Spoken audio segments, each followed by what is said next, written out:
Está no ar mais uma edição aqui do programa TVI News. Eu agradeço a você pelo carinho da audiência, por estar aqui mais uma manhã conosco, acompanhando aí a nossa programação e ficando por dentro de tudo que está acontecendo ao redor do Brasil, do mundo e principalmente os assuntos regionais aqui da nossa região, né? Sabe que Copa do Mundo também, né, pessoal? Sabe que o pessoal tá aí doido, querendo saber onde vai assistir, como é que vai funcionar, os locais, né, que vão promover algum tipo de evento para receber o pessoal. Vocês vão acompanhar isso ao longo da nossa programação. Hoje é a estreia aí do Jogo do Brasil, a gente fica na torcida aí por esse time, um time que ainda dá esperança para o povo brasileiro aí de vencer. A gente quer chegar ao Hexa. E a gente espera que já comece aí bem, né? Ultimamente a gente teve algumas surpresas aí com os outros times que considerávamos, né, de excelência, times que ganhavam assim com tanta facilidade e perdeu, né, para outros times que até então não eram tão comentados. Isso mostra que o futebol está mudando. Hoje em dia não existe isso mais de que bola só joga no Brasil, só na Argentina, Alemanha. Realmente todos os países estão muito bem preparados e a gente fica naquela aí torcendo para o Brasil, que hoje vai jogar contra a Sérvia às 16 horas aqui no horário do Brasil. A gente vai ter também hoje de entrevistado o Evi Paternostro. Coronel Manfredo, ele que vai contar aí pra gente do Corpo de Bombeiros, que vai contar sobre as enchentes, ele vai contar com relação a animais, caso apareça aí na casa das pessoas que foram acometidas pela enchente, como resolver essa situação. Vou mostrar para vocês também já já o Portal à Tarde, que é o maior jornal aqui do Norte e Nordeste, e traz sempre notícias aqui do Brasil, do mundo, notícias da região, e vocês vão poder ficar por dentro aí de tudo que está acontecendo, tá? Só lembrando que você consegue compartilhar essa programação com os seus amigos, é muito simples. Você pode compartilhar aí pelo aplicativo TVI Play, ou você pode compartilhar pelo canal do YouTube, que é o TVI News Brasil. Pelo canal do YouTube, o TVI News Brasil, você consegue não só compartilhar o link, como consegue também comentar a programação, né? Você consegue aí estar comentando a programação, você consegue estar participando, dando sugestão, dicas aí de tudo que está acontecendo. Se tem alguma demanda também, alguma pergunta sobre o assunto em entrevista, você pode mandar, tá? E você consegue também estar encaminhando vídeos aqui para a produção pelo WhatsApp. É muito simples, o Cássio ele vai exibir o número aí na tela, é só você salvar no WhatsApp e mandar aí o conteúdo do seu interesse e participar aqui conosco. Vitória da Conquista também recebeu um prêmio, o Gustavo ele vai entrar já já, tá? Vai entrar já já para poder contar para a gente aí esse prêmio que Vitória da Conquista recebeu, ele que é o nosso correspondente diretamente de Vitória da Conquista e sempre traz aí boas notícias para a gente, as novidades, ele vai mostrar também como é que está o clima da Copa, né, lá em Vitória da Conquista, a expectativa para assistir os jogos de futebol. Hoje aqui em Itabuna, inclusive, uma cidade que vinha de muita chuva, amanheceu hoje com sol, dando aí esperanças, né, para o Brasil, esperança para esse jogo, que está todo mundo na expectativa para assistir. O solzinho já contribui aí para você sair de casa, poder assistir com os seus amigos. Falando agora da previsão do tempo, já que falamos que Itabuna está sol, a previsão do tempo, claro, aponta aí precipitações de chuva, inclusive agora há pouco teve uma chuva, né, em pouca quantidade, mas teve uma chuva com estiagem rápida e são 28 graus atualmente, podendo chegar a máxima de 29 e a mínima de 22. Vitória da Conquista, 23 graus, nublado, podendo chegar a máxima de 26 e a mínima de 18. Salvador, nossa querida capital, 27 graus, parcialmente nublado também, podendo chegar a máxima de 29, mínima de 24. Ilhéus, nossa princesinha do sul, 28 graus, podendo chegar a máxima de 29, mínima de 24. E Borarema, nossa cidade vizinha, 27 graus, nublado, podendo chegar a máxima de 28 e a mínima de 22.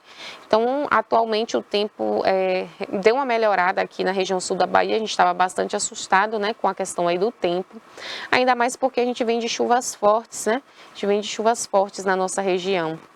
chuvas que prejudicaram muitas pessoas. A gente vai conversar, vai falar sobre isso com o Coronel Manfredo aí do Corpo de Bombeiros, ele que acompanhou de perto todas essas situações. Em muitas situações foi necessário até mesmo resgate, né? Então foi algo realmente drástico que abalou todo o Brasil, inclusive cidades que foram afetadas pela chuva receberam muitas doações aí de outras cidades. A gente agradece, a gente vê como o povo, né, realmente une, se compadece com a dor do outro e compartilha aí às vezes o pouco que tem para ajudar, e esse pouco ajuda muito, né? Pouco com Deus é muito, e o importante é isso, uma mão aí ajudando a outra.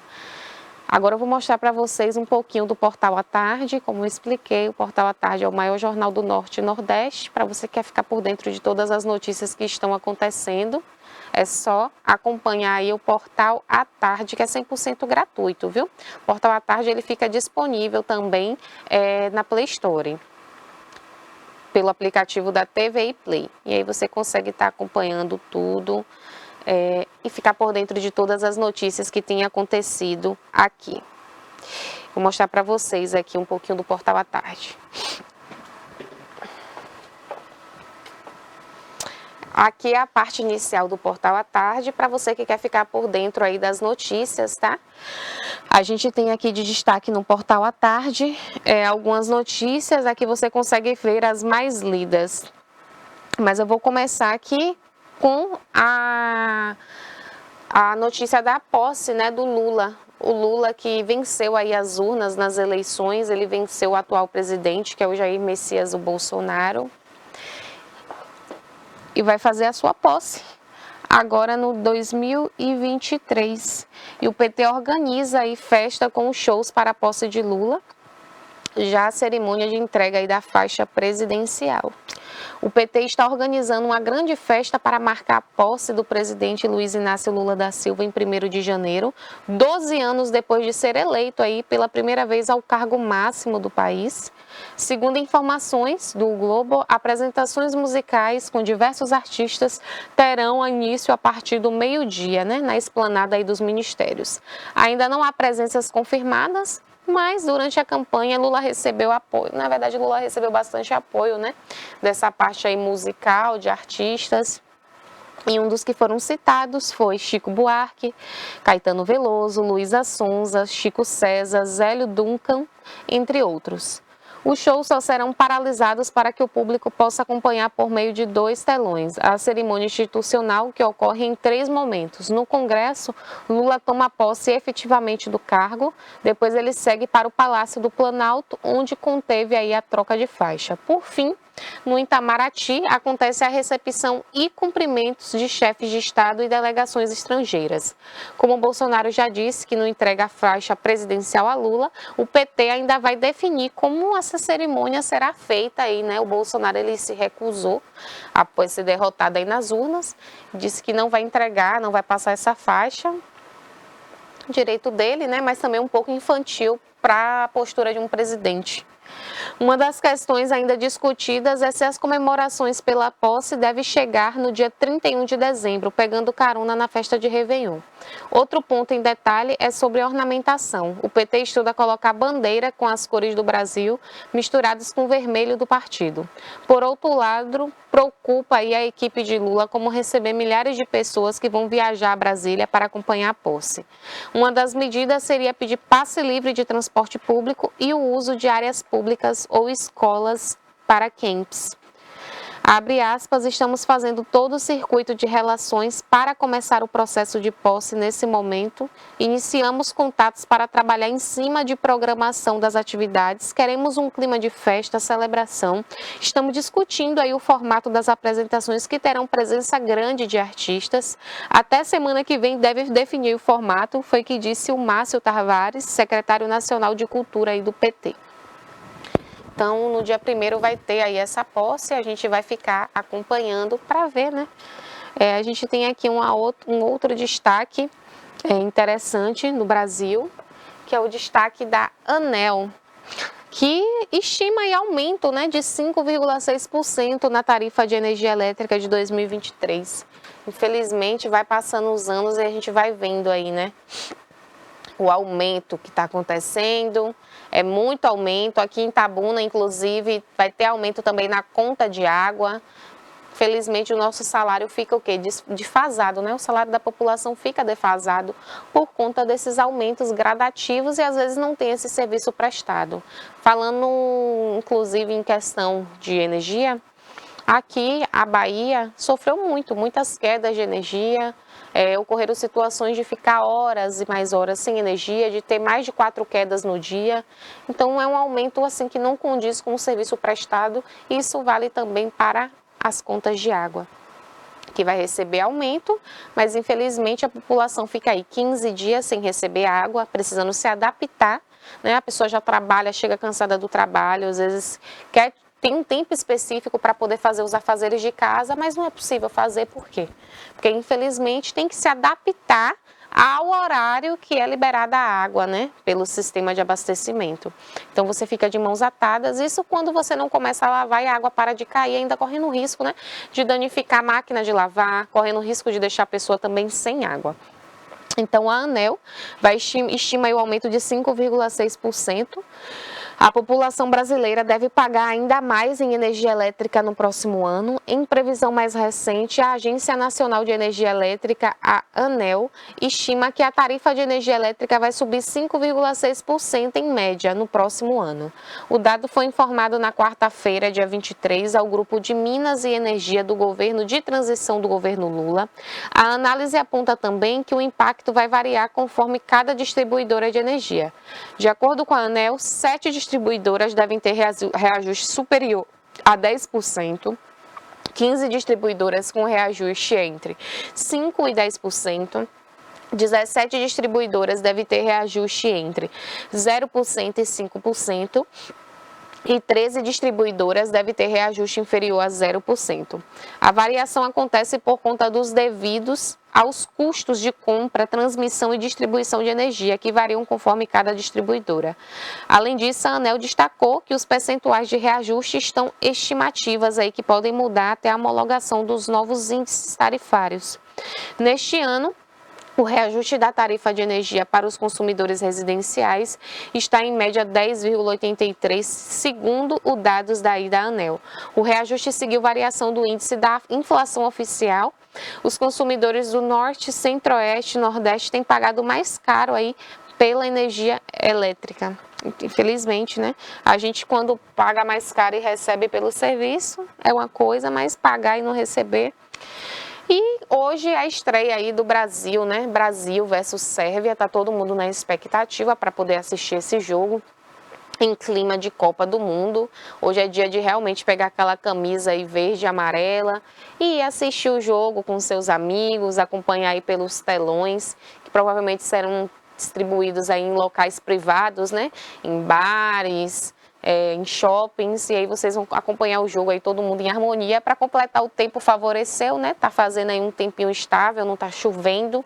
Isso já vai colaborar aí para assistir esse jogo e o que a gente espera, né? Que é o principal, o resultado esperado. O resultado, claro, de vitória para o Brasil aí contra a Sérvia. Em direção ao ataque, sem a pressa de anos anteriores, a alegria voltou à seleção brasileira. São 9 atacantes na delegação, atletas habilidosos como Neymar, Paquetá, Vinícius Júnior e Rafinha, na provável equipe titular, e diversas possibilidades de criação de jogadas de ataque.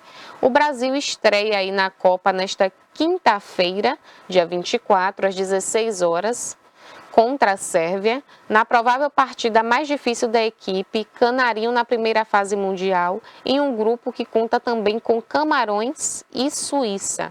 A adversária é uma equipe jovem que ascendeu aí no último ciclo pré-Copa e pretende encarar o Brasil de igual para igual. Com a fase inicial da preparação em Turim, na Itália, e em seguida no próprio Catar, a seleção brasileira treinou forte durante a semana. O técnico Tite comandou as atividades táticas e aceitou aí o posicionamento em situações de defesa e ataque. Também definiu o atual quarteto fantástico brasileiro, formado por Neymar na armação, Vinícius Júnior na ponta esquerda, Rafinha na direita, Richarlison como contravante, Desde que nada aconteça, é com essa formação de ataques que o Brasil entrará em campo. No histórico recente brasileiro, a última equipe superofensiva havia sido a de 2016, com Kaká, Ronaldinho Gaúcho, Adriano e Ronaldo no ataque. Não funcionou e o Brasil foi eliminado pela França nas quartas de final. Porém, um elemento é muito diferente daquele ano, o excesso de expectativa. A equipe era considerada a grande favorita após o Penta de 2002 e em alguns dos melhores atacantes do mundo. Além disso, faltou equilíbrio entre os diferentes setores para avançar na competição, o que o Tite tem trabalhado desde 2018. Abre aspas, ter uma equipe equilibrada é a nossa ideia. É uma equipe que tem um percentual de gols altíssimos. Acredito que o ponto de equilíbrio está no meio-campo, nas articulações e movimentações, disse Tite em entrevista coletiva. Na escalação, além dessa decisão final sobre o setor ofensivo, não há novidades. A dúvida de quem seria o capitão Thiago Silva, Neymar ou Casemiro foi dissolvida. O treinador decidiu que a braçadeira vai ficar com o zagueiro. Ele foi o capitão aí no desastre de 2014, quando o Brasil foi eliminado em casa de 7-1 pela Alemanha. E participou aí do revezamento na competição de 2018 na era Tite. Prevaleceu o pressuposto de antiguidade é posto, embora Daniel Alves seja o mais velho com 39 anos, não é o titular na sua posição, a lateral direita. O zagueiro Thiago Silva, que completou 38 em setembro, será o responsável por liderar a equipe dentro do campo. O escolhido para a braçadeira falou sobre a responsabilidade e destacou o preparo de equipe, apesar de reconhecer a ansiedade da estreia. Sempre estive preparado para todas as situações. É um momento especial, agradeço a comissão, é uma competição de tiro curto. Temos de estar preparado para o primeiro confronto. Sabemos a pressão e a importância do primeiro jogo. Nervosismo faz parte, mas estamos bem equilibrados para fazer uma boa estreia, disse o camisa 3 do Brasil. Do lado da Sérvia, a equipe não deve assumir uma postura defensiva da partida. O técnico Dragan Stojkovic, em entrevista, falou que a equipe não tem medo de nenhuma outra seleção e vai jogar para vencer. Também foi irônico ao comentar sobre a ofensividade do Brasil. Abre aspas, o Brasil é muito sortudo de ter 4 atacantes, mas alguém precisa defender, não é? É um dos melhores times do mundo e tem uma geração de ouro no momento atual. Ele não deu detalhes da equipe que vai entrar em campo, mas a expectativa é que a tática seja buscar contra-ataques, tentando pegar a zaga brasileira de surpresa e em velocidade. O setor ofensivo é forte, com Alexander Mitrovic, 39 gols em 2022 pela equipe inglesa e pela Sérvia, e Vlahovic, da Juventus, com 20 gols neste ano. O desafio do Brasil será fazer valer a alegria, a capacidade ofensiva, a criatividade dos atacantes e aproveitar as oportunidades sem abrir mão de uma postura defensiva segura, ou seja, o mantra do equilíbrio repetido por Tite, entrevista após entrevista, ao mesmo tempo seguir fortalecendo o espírito atual de confiança da equipe, com o pé no chão para garantir a classificação aí do grupo com uma caminhada sólida. A ficha técnica Brasil vezes Sérvia, a primeira rodada do grupo G da Copa do Mundo 2022, local estádio Lusail em Al Dayen, Catar, às 16 horas, árbitro Alireza Fagani do Irã, assistente Mohammad Milsouri e Mohammad Bolfazi do Irã. Quarto árbitro Naget Nadai. Assistente VAR Mahmoud Bin Janhari. E no Brasil a gente tem aqui Alisson, Danilo, Marquinhos, Thiago Silva, Alexander, Casemiro, Lucas Paquetá e Neymar. Rafinha, Richarlison e Vinícius Júnior, técnico Tite. E aqui a gente tem os jogadores da Sérvia, que é o Vanja, Stefan, Pazovski, Katovski e Vlahovic. E o técnico é o Dragan Stojkovic. Então a gente está aí na expectativa aí para esse jogo que está por vir, né? O jogo da Brasil vezes Sérvia aí. A gente fica na expectativa para que o Brasil realmente dê o resultado esperado. Tem um outro destaque aqui, a gente sabe que chegando o período de final do ano, uma coisa que alegra os brasileiros é o 13º o 13º aí que já está caindo nas contas a partir do dia 20, não é isso? Impactos do 13º. Até o final do mês será injetado na economia baiana a primeira parcela aí de 10,5 bilhões de pagamentos do 13º salário. O montante calculado pelo diesel é 10% maior do que o distribuído no ano passado, representa cerca de 4% aí do PIB baiano e vai movimentar a economia. No Brasil, o pagamento do 13º salário injetará 250 bilhões, apenas 2,6%. Na Bahia, são quase 5 milhões de pessoas que receberão o benefício e esse dinheiro vai elevar o nível de consumo na Bahia, beneficiando o comércio, o turismo e outros setores. Cada trabalhador receberá em média R$ 2.000, mas toda a média. Por isso, cada varejista, cada fornecedor de serviço deve trabalhar com a média de renda do seu público, que pode ter um incremento aí muito maior. Vale lembrar também que cerca de 27% desse total vai para beneficiários do INSS e em muitos municípios da Bahia é esse o montante, juntamente com o Bolsa Família, que movimenta o comércio e serviços. A gente tem outro destaque aqui disponível no portal à tarde, que é a pandemia, né, que impulsiona o mercado imobiliário do litoral norte.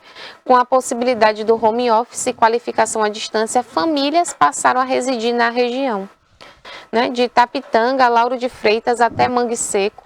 Em Jaidaira, na divisa com o estado de Sergipe, o litoral norte tem 193 quilômetros aí de praias. E não é por acaso que a região é conhecida como zona turística aí da Costa dos Coqueiros. O litoral norte passou por uma fase de crescimento da população, né, residente, como um dos reflexos da pandemia. O que era uma segunda residência, uma residência para férias, passou aí a ser a primeira moradia oficial, visando aí a possibilidade do trabalho home office e a qualificação à distância. Esse movimento populacionou, impulsionou e continua favorecendo o ramo imobiliário e a chegada de diferentes setores do comércio, educação, saúde, serviços e de lazer. A ocupação planejada pelos pioneiros e a conservação de patrimônios ambientais favorece o ramo imobiliário. Esse aí são os principais destaques do portal à tarde. Mais tarde a gente volta com mais destaques, porque agora a gente está com o Gustavo, diretamente de Vitória da Conquista. Gustavo, que está com boas notícias aí sobre Vitória da Conquista, que recebeu um prêmio. Eu quero dar muito bom dia para Gustavo. Bom dia, Gustavo. Bom dia, Carol. Bom dia. Estou chegando aqui. Eu estava aqui ainda recebendo as notícias, vocês me chamaram, né? Tá ótimo. Essa equipe quer me pegar na pegadinha, mas eu estava todo arrumadinho, já estava pronto, já esperando vocês. Eu Eu tenho estava uma com cena sua na cabeça, Gustavo, justamente assim. Você meio que em pé, correndo e colocaram você no ar bem na hora. Vê se pode uma coisa dessas. Não, e aí, quando eu estou na galera da cidade, que Denilton fala assim, não sei quem chama, eu estou aqui ainda olhando para o computador, mas está tudo bem, esse aí que é o estilo da coisa que a gente queria fazer, é essa regionalidade, essa rapidez que a gente está falando. Então, é isso que a gente está fazendo. Então, obrigado, Carol. Estamos aqui em Vitória da Conquista, nem sei a temperatura, mas está quente pra caramba, porque hoje é o dia do jogo do Brasil, a gente está super animado, viu? Ó, inclusive, é para isso, ó. Vou mostrar logo aqui, ó. Olha como é que eu tô aqui, ó. Olha a roupa de hoje. Olha a roupa de hoje. Já tá fardado com a camisa do Brasil, né, Gustavo? Já me Ô, preparando. Gustavo, Né? e o Porque, tempo sim, parece que adivinhou, né, que hoje tinha jogo aqui do Brasil, porque tava um tempo tão chuvoso. Hoje mais amanheceu aí ou com menos. sol. Mais ou menos, minha amiga. E nesse momento, é quinta-feira, mais ou menos, a gente vai ter aqui de 26 a 18 graus. 26 a 18 graus, com a possibilidade de chuva é justamente na hora do jogo. A gente está aqui em Vitória da Conquista, está todo mundo preparado para isso. Tem telão em todos os lugares, telões, aliás, cada telão aqui de alta definição, de 4K, né? O pessoal fala que é 4K, mas eu não sei. Mas a gente está aqui com paredões enormes na rua, todos já estão preparados para uma festa daqui a pouquinho. Então a gente está preparado também, já estou preparado parada aqui com a camisa do Brasil, que a gente já sai daqui a pouquinho, depois do Alerta Cidade, a gente já está, e depois do TVI, do Alerta Cidade, a gente já está já comemorando na rua e tentando levar essa energia positiva. Mas eu tenho uma notícia maravilhosa. Eu queria mandar um abraço ao pessoal da Secom. Muito obrigado mais uma vez. Carol, você vai participar comigo.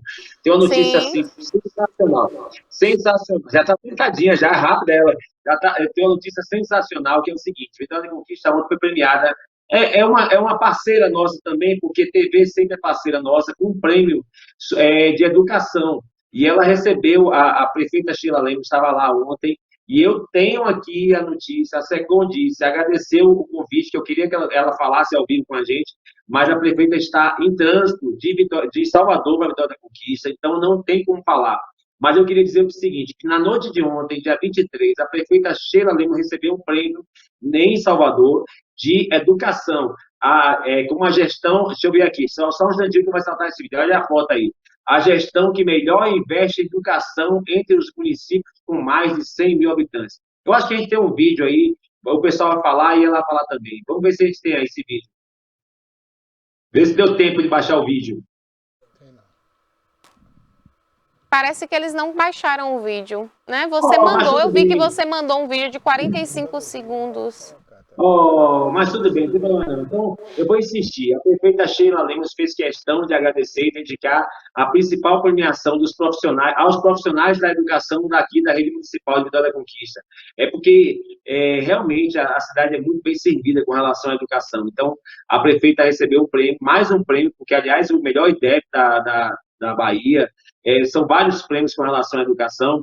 E se a Secom está acompanhando a gente agora, daqui a pouco ela manda uma errata. Ontem eu errei. Eu queria dizer que eu errei. Falei ontem que aquele valor que estava sendo vindo do CAF, do Banco Latino-Americano, seria apenas para o projeto do Rio Verruga e também para a Olívia Flores. Não, na verdade, está vindo também para a saneamento básico e asfalto da cidade inteira. São 382 milhões de reais, 71 milhões de dólares que vai chegar, e esse dinheiro também vai ser investido nisso aí. Então, a prefeita Sheila Lemos ontem estava em Salvador, ela está encaminhando para cá, porque ela vai assistir o jogo aqui, um lugar que ela vai assistir o jogo aqui também, e são vários lugares, que eu estava falando, né, animado aqui, são vários lugares da Conquista, o telão e os paredões. Aliás, eu queria só lembrar você que você, aliás, Jorge, que a música esse ano, eu também olho você que do Arinhola, a música desse ano, né, aquele do Fora Bolsonaro, é do Thiago Doidão, daqui de Vitória da Conquista. Eu falei porque foi uma coisa interessante. O cara teve não sei quantos... Quê? A música que falava Fora Bolsonaro é do Thiago Doidão, um cara daqui de Vitória da Conquista e que virou moda. Pois é, ele lançou uma música para a Copa também. E a música, no lançamento de ontem para cá, já teve 600 mil visualizações do cara. O cara deve ter de açúcar, porque hoje, então, só vai dar isso aqui, porque é o Thiago Doidão, mais uma vez, lançando um hit da Copa agora. Dessa vez é da Copa. Gosto desses hits, e são chicletes, gruda na cabeça que só, ai, ai. Parece que já tem um vídeo aqui disponível. É sério? O vídeo da prefeita Sheila. Então pronto. Então vamos ver a Sheila falando sobre o vídeo. Não está pronto não, produção? Não. Não está no formato, não. Entendi. Parece que não está... não sei o que foi que teve, Gustavo, mas teve dificuldade para baixar. É um problema técnico. Tá bom, que pena. Mas a prefeita ganhou esse prêmio. Não está no formato não, Gustavo, o vídeo. Tá bom, pronto. Olha, eu vi a voz do nosso diretor, chefe total aí da fonte, sim, senhor. Não, mas então eu vou dizer só o seguinte, na verdade... Bom dia para você aí, bom dia, um abraço. Um abraço. A prefeita recebeu esse prêmio e realmente a questão da educação de Vitória da Conquista é muito importante, ela leva muito a sério com relação a isso. Mas eu tenho outra notícia, pronto. Nós temos uma outra notícia aqui de Vitória da Conquista que movimentou a política. Essa notícia aqui a gente não estava esperando, né? Já tem mais ou menos uns 8 meses que existe essa discussão com relação à eleição do vereador Edivaldo Júnior. Ele substituiria o vereador Orlando Filho, Então, ontem, o Edivaldo Júnior foi empossado como vereador da Conquista. Modificou completamente o quadro, modificou. Eu vou te falar um negócio para vocês não sabem quem é, mas Edivaldo Júnior é um advogado, uma pessoa das mais íntegras aqui de Vitória da Conquista, uma pessoa muito séria, uma pessoa muito correta, está aí junto com o Dudé, Luiz Carlos Dudé, que Barbosa conhece muito, radialista também, presidente da Câmara, um cara muito influente na política. E aconteceu o seguinte, existia um julgamento de um processo, o nome do processo é uma ação de investigação judicial eleitoral, número 0600-521, de 28 de 2020, 605-0039, que o processo apurou e julgou denúncia de fraude por candidaturas fantasmas de mulheres envolvendo a chapa que havia elegido agora ex-vereador Orlando Filho. Com a decisão da Justiça Eleitoral do dia 23, Orlando Filho teve definitivamente o mandato cassado. Já a indicação à diplomação de Edivaldo Júnior aconteceu na última sexta-feira de 18 por meio de reprocessamento de votos. Aconteceu o seguinte, vou resumir a história. A chapa do vereador Orlando, essa notícia é bem importante, realmente eu estou recebendo aqui, já começando a receber também os colegas que estão assistindo aqui, mandar um abraço para meu amigo Edson Trindade, assistindo aqui o programa também, para a gente falar sobre isso aí. Isso aí muda completamente o cenário político de Vitória da Conquista, porque a eleição do Orlando Filho foi pautada em equívocos, porque havia candidatura de mulheres a mais e fora do padrão da Justiça Eleitoral, para ser uma forma bem popular. E esse erro na candidatura do Orlando Filho acabou anulando a eleição do Orlando Filho. Então, quem assumiria seria o segundo melhor colocado, que seria Edivaldo Júnior. Lembrando que Edivaldo Júnior, na verdade, já participa do governo da Sheila, foi várias vezes, várias secretarias ele assumiu. Ele é uma pessoa muito conhecida, muito influente, um advogado de renome em Vitória da Conquista, um advogado com muito prestígio aqui também, e também já participou. Então, ou seja, a substituição de Orlando Filho pelo Edivaldo Júnior não significa mudança de qualidade, a qualidade é a mesma. Aconteceu algum problema internamente entre eles e aquela questão da organização da campanha do Orlando Filho.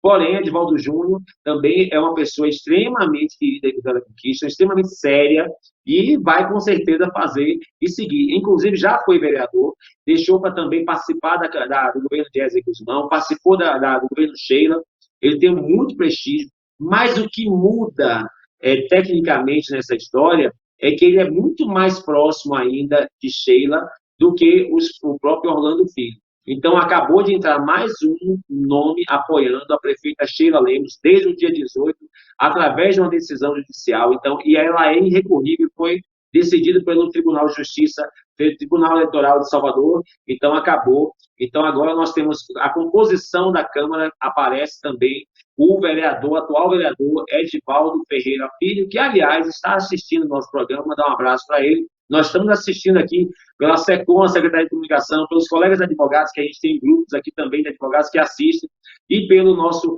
atual e empossado vereador Edivaldo Ferreira Júnior, pela segunda vez como vereador em Vitória da Conquista. A gente volta para Itabuna, eu espero que não esteja chovendo aí, porque eu morro de medo de estar chovendo em Itabuna e começar aquela confusão toda.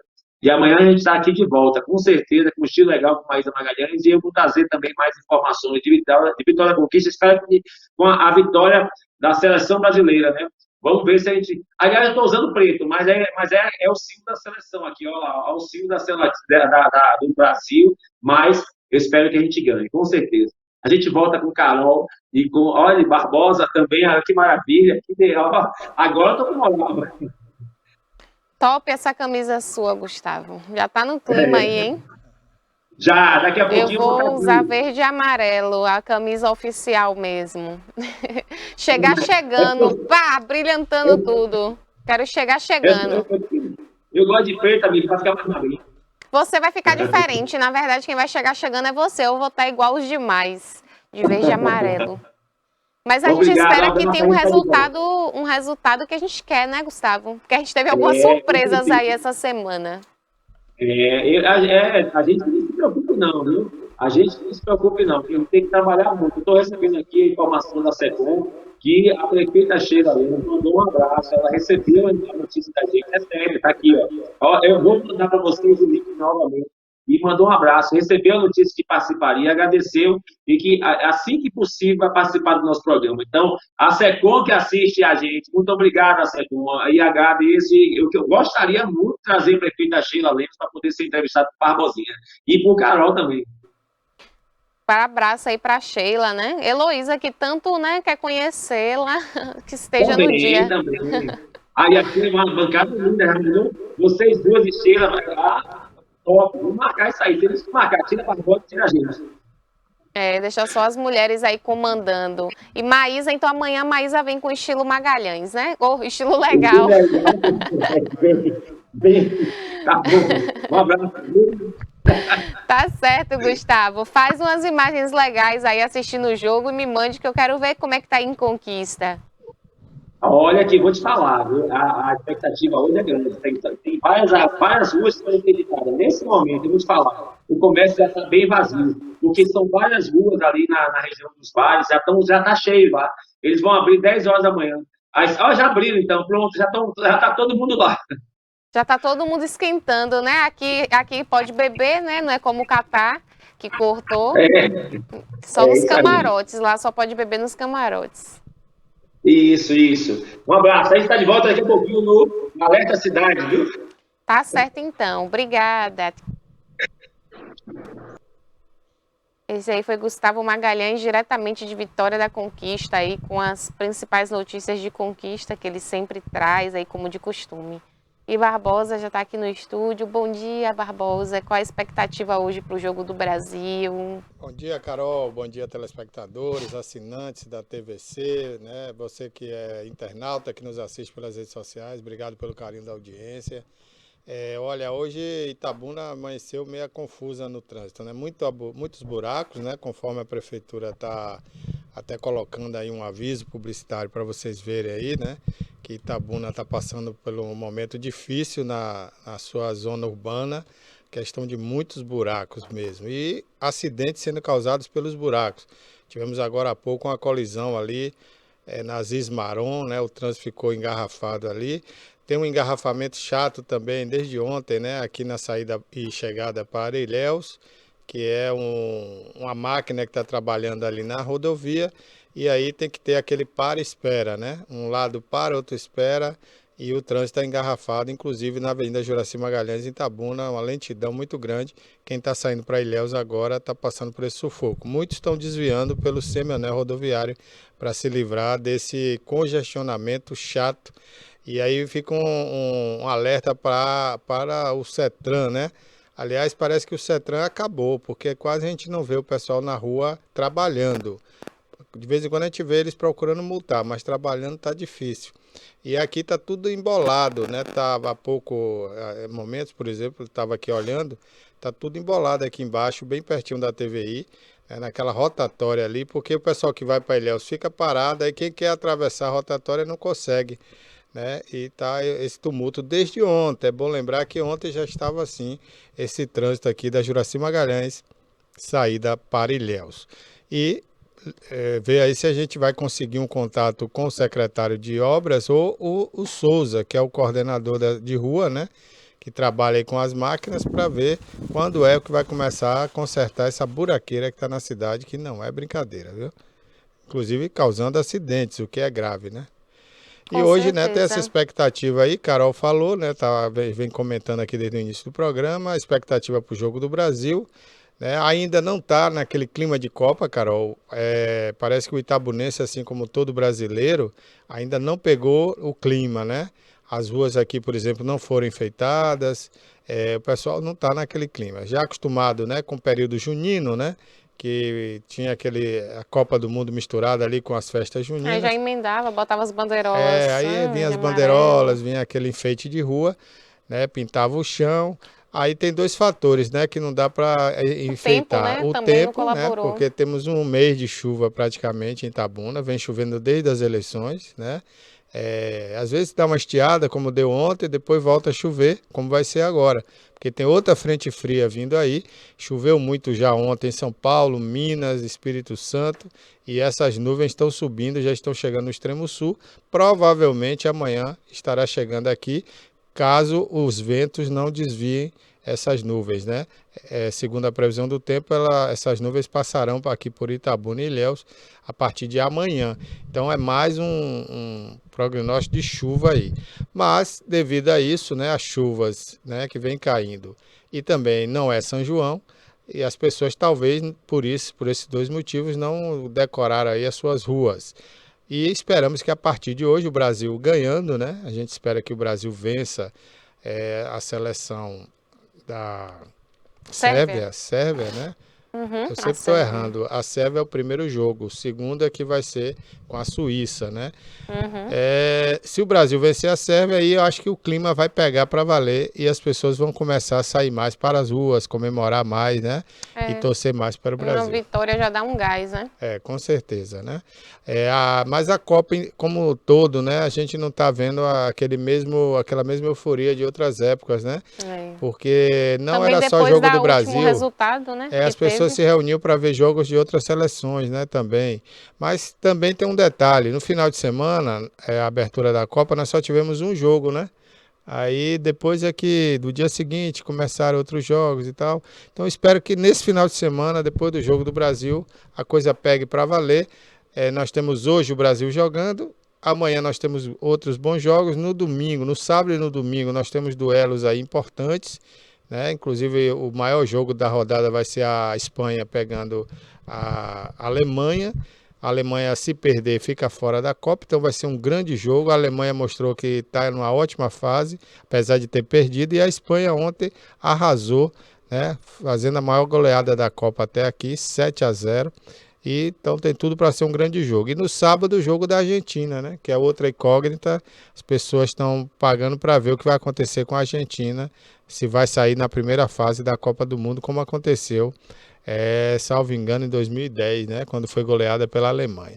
Ela perdeu, né, agora no primeiro jogo. Perdeu o primeiro jogo, se perder o segundo, vai ficar fora. Perdeu para Emirados Árabes. Emirados Árabes, né? Se ela perder de novo e Emirados Árabes empatar, ela está fora da Copa do Mundo. Então, o próximo jogo, então, da Argentina vai ser... decisivo, sábado. Peraí, o próximo jogo da Argentina vai ser com quem? Sabe dizer?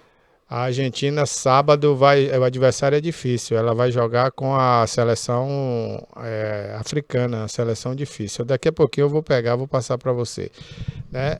Aí, se ela perder nesse jogo, então ela está eliminada. Está eliminada. Assim como então no caso... Dependendo do resultado da Arábia, né? Se a Arábia não perder também, porque se a Arábia perder, ela continua com chance. Porque aí pode embolar tudo. Mas vai ficar, tipo, na mesma? Na mesma não, tábua. na mesma não. Ela vai ficar em último, mas ela teria a chance de, na última rodada, vencer por um saldo de gols bom e outro time perder, aí tem uma combinação, né? Alguém perder, ficar com 3 pontos, ela ganhar, ficar com 3 pontos, e aí, na última rodada, ela ter a chance de se classificar. A gente fala daqui a pouquinho, porque eu vou confirmar aqui quem é o adversário da Argentina. Agora, da Alemanha vai ser a Espanha, que é um adversário muito difícil também, né? E já é um duelo conhecido na Europa, porque elas se enfrentam na Eurocopa constantemente, e a Espanha está numa fase brilhante, viu? Tá lembrando, inclusive, a seleção espanhola que foi campeã do mundo na África do Sul em 2010. E a seleção do Brasil, Barbosa, qual o cenário assim? Olha, o Brasil tem hoje os melhores jogadores disponíveis no mercado, né? Todos em forma, todos descansados, não diferente das outras Copas, né? Que os jogadores do Brasil chegavam já machucados, estourados, porque tinha acabado a Champions League, tinha acabado os campeonatos nacionais da Europa, então eles chegavam esgotados, cansados. Dessa vez não. A Copa do Mundo acontece no momento que eles só jogaram 4 meses, né? Só jogaram a metade da temporada. Então todos estão no auge da sua melhor forma física e técnica. E isso é muito bom para o Brasil. Os únicos jogadores que estão chegando cansados são os dois brasileiros, os dois que jogam no Brasil, né? Todos são brasileiros, mas os dois que jogam no Brasil, que é o Pedro, o goleiro do Palmeiras, né? e o Everton Ribeiro, que é o do Flamengo. Mas esses jogadores provavelmente não serão titulares. O Tite não declarou ainda qual a seleção titular, mas o Everton Ribeiro e o Pedro foram chamados para entrar em um momento decisivo, um momento importante do jogo, se o Brasil estiver precisando vencer e não estiver conseguindo. Na verdade, eu dei essa notícia aqui mais cedo sobre os titulares. No Portal à Tarde já está disponível.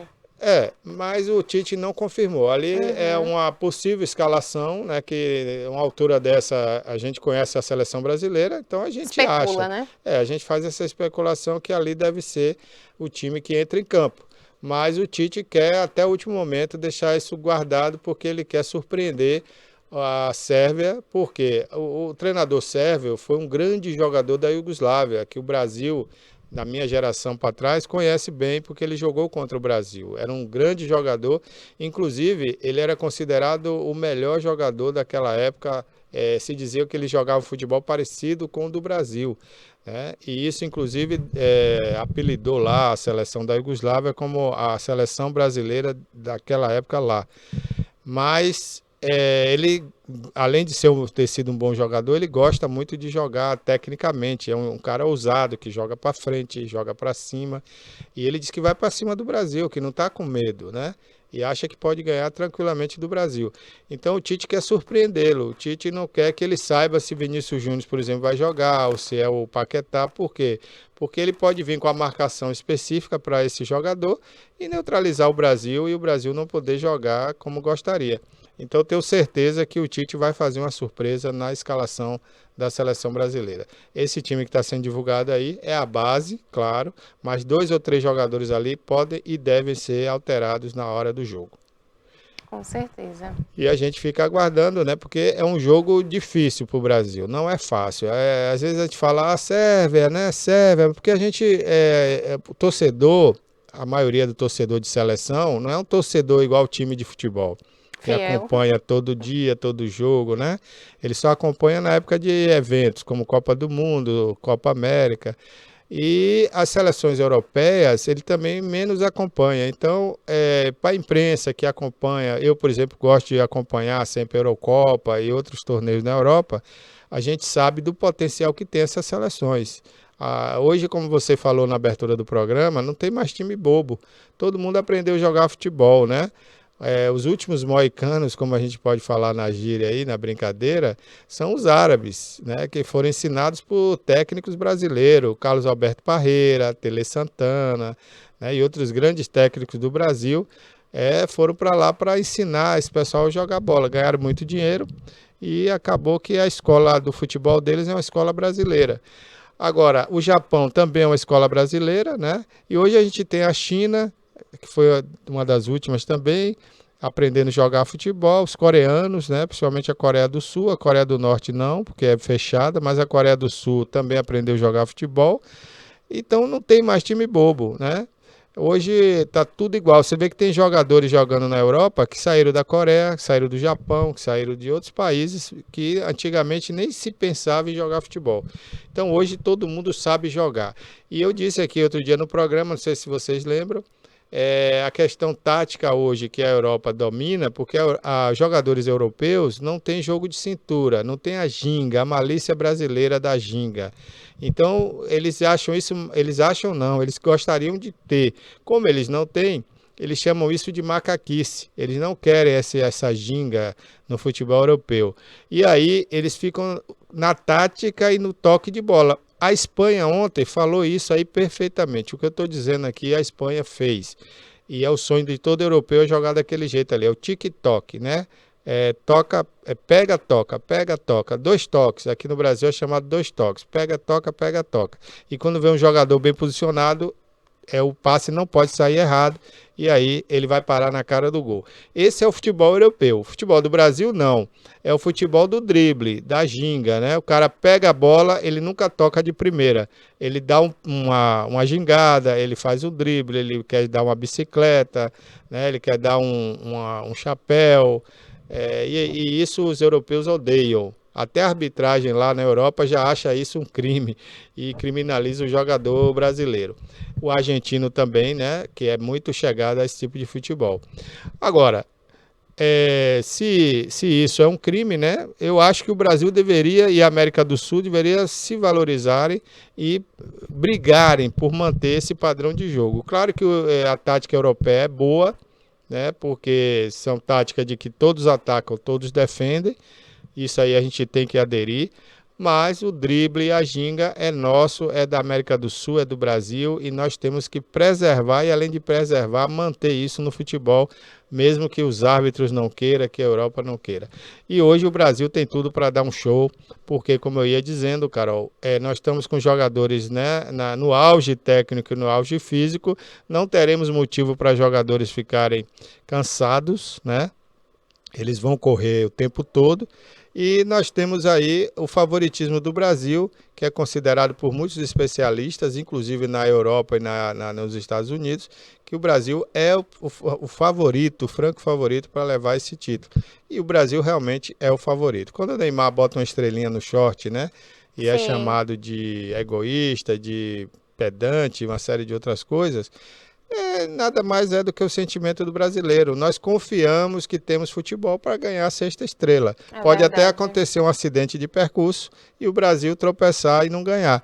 Mas tem time para ganhar e só o Brasil hoje pode fazer isso, porque nenhuma seleção pode chegar a 6 títulos, só o Brasil. Estamos preparados, né? O Brasil está preparado, tem o melhor time, os melhores jogadores do momento. E seria uma alegria, Hexa. Exatamente. Então, só um acidente de percurso, né? Um acidente mesmo, que eu digo, é uma fatalidade, um jogador se machucar, ou sei lá, dar um branco no Brasil, ou um jogador passar mal, como aconteceu na França. A última, né, também que teve, que o Neymar precisou também se ausentar, né? Foi um acidente. Não foi a última, foi a do Brasil, né, que Neymar foi... Não foi a última, não? Não, foi a Neymar se acidentou no jogo contra a Colômbia no Brasil, naquela Copa de 2014. Foi 2014. 2014. 2018 foi na Rússia, todo o time estava bem, mas aí a gente tomou um gol da Bélgica, né?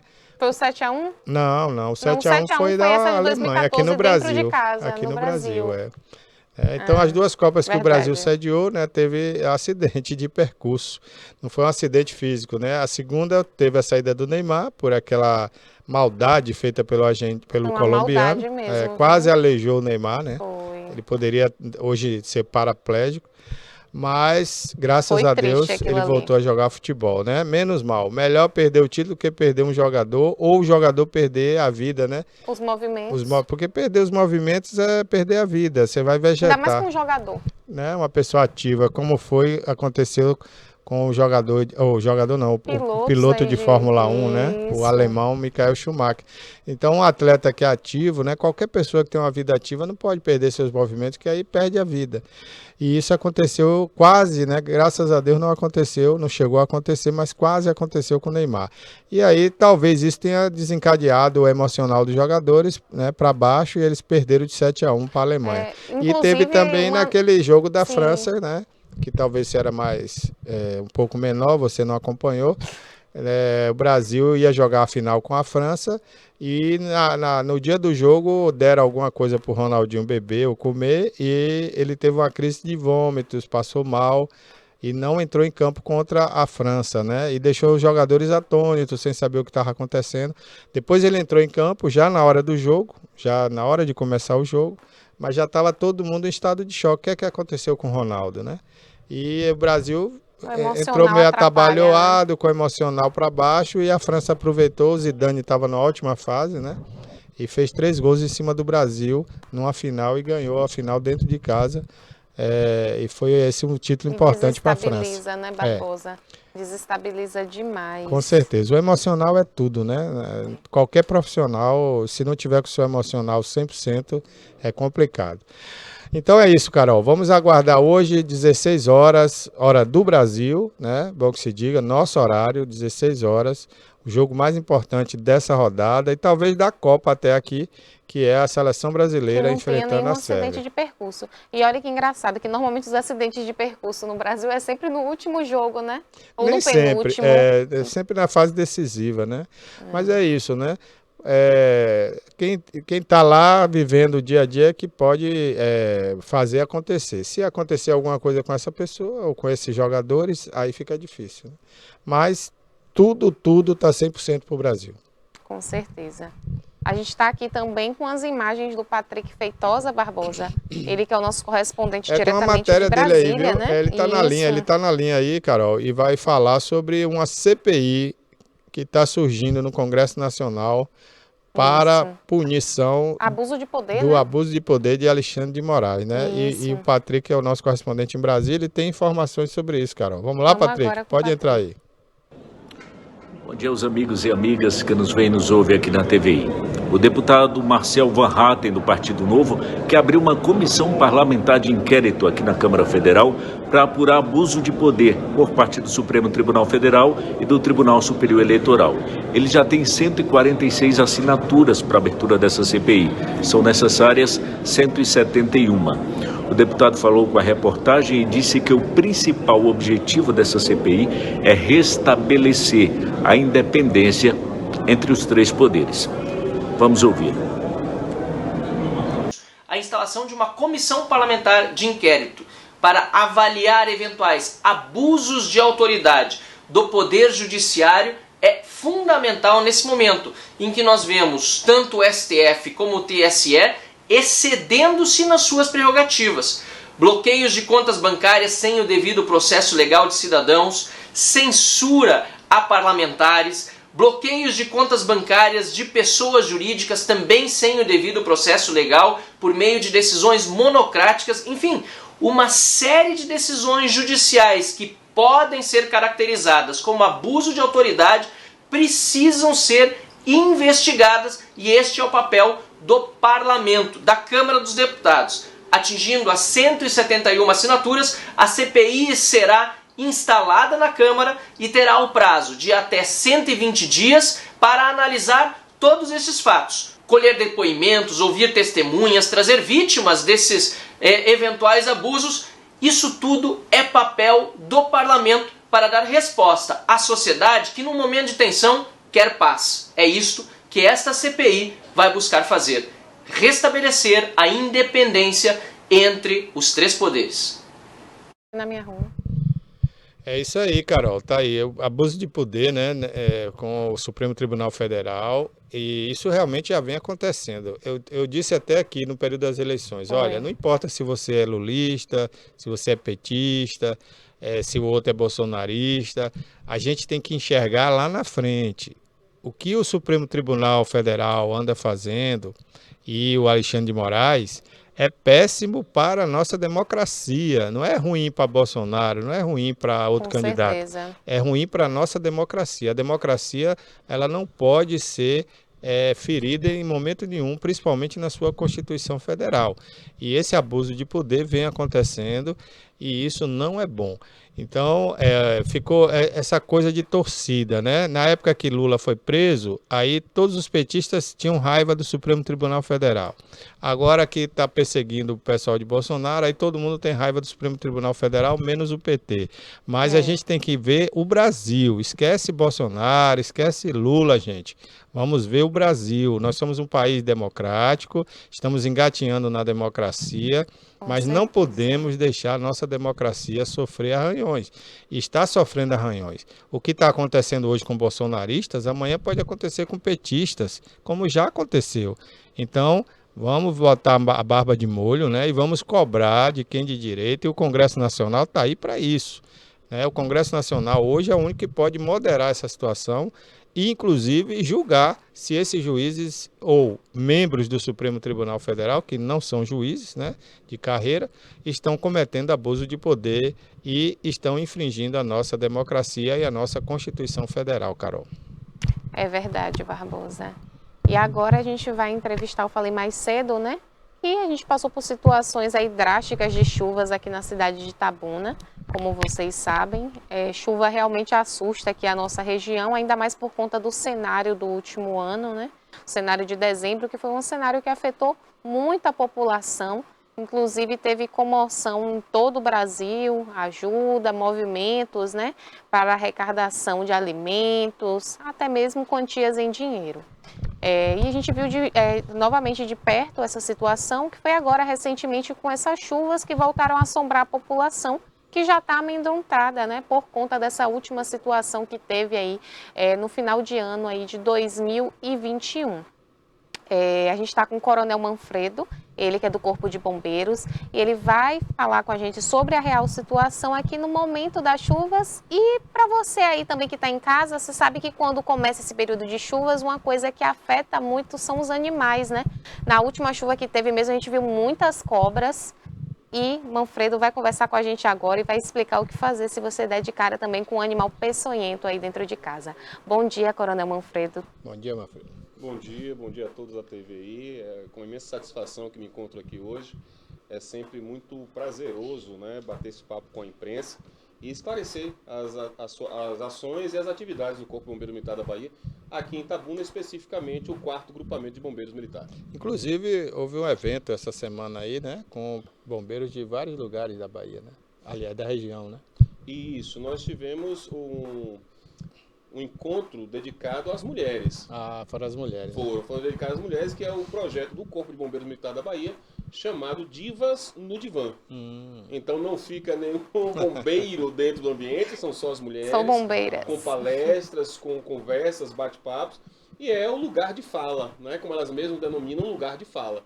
Então, para que elas possam se sentir o mais à vontade possível, e tem que ser assim, até porque é um posicionamento do nosso comandante-geral, para evitar qualquer tipo de postura equivocada na gestão do Corpo Bombeiro Militar da Bahia, principalmente no que diz respeito a eventual assédio.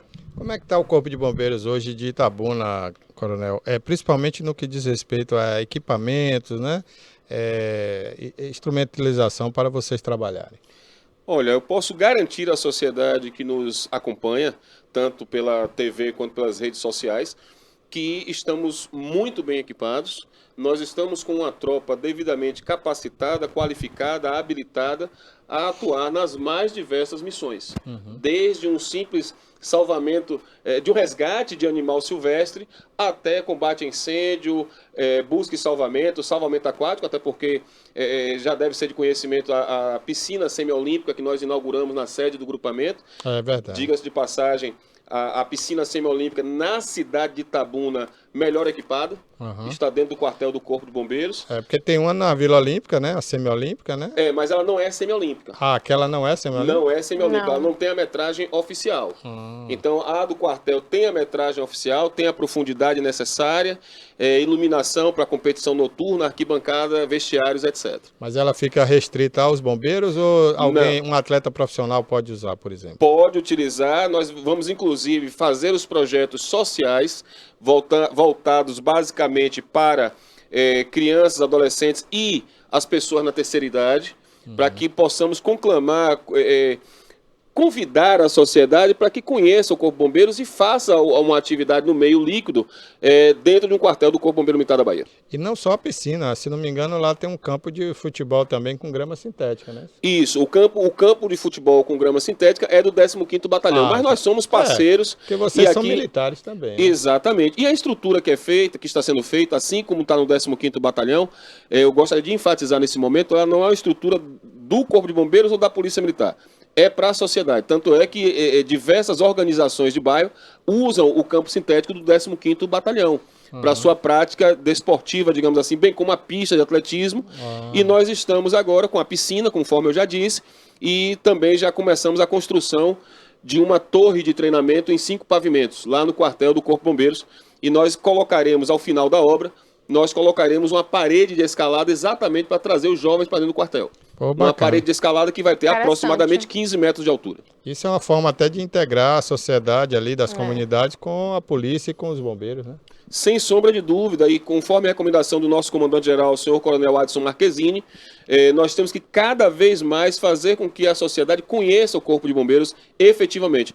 Não adianta só, eu amo a atividade de bombeiro, eu amo o que vocês fazem, mas não conhece a nossa estrutura. Exatamente. E posso garantir, seguindo a recomendação do nosso comandante-geral, que os portões estão abertos, não é? Tanto para que possa conhecer, utilizar a nossa quadra de areia também. Nós temos uma quadra de areia multiuso que é utilizada para futevôlei, beach tênis, futebol de areia, aberta à sociedade. E essa já tem algum tempo que está à disposição da sociedade. Bacana, E o pessoal vai lá, procura, como é? Com certeza. Está começando agora, né? Mas já existe esse fluxo? O fluxo já existe para o futevôlei, para o beach tênis, para o o futebol de areia, a sociedade dali do entorno já utiliza. E, claro, também as organizações militares. Bacana. Agora, Coronel, Itabuna é uma cidade hoje que já tem prédios aí de 30 anos, 40 anos, né?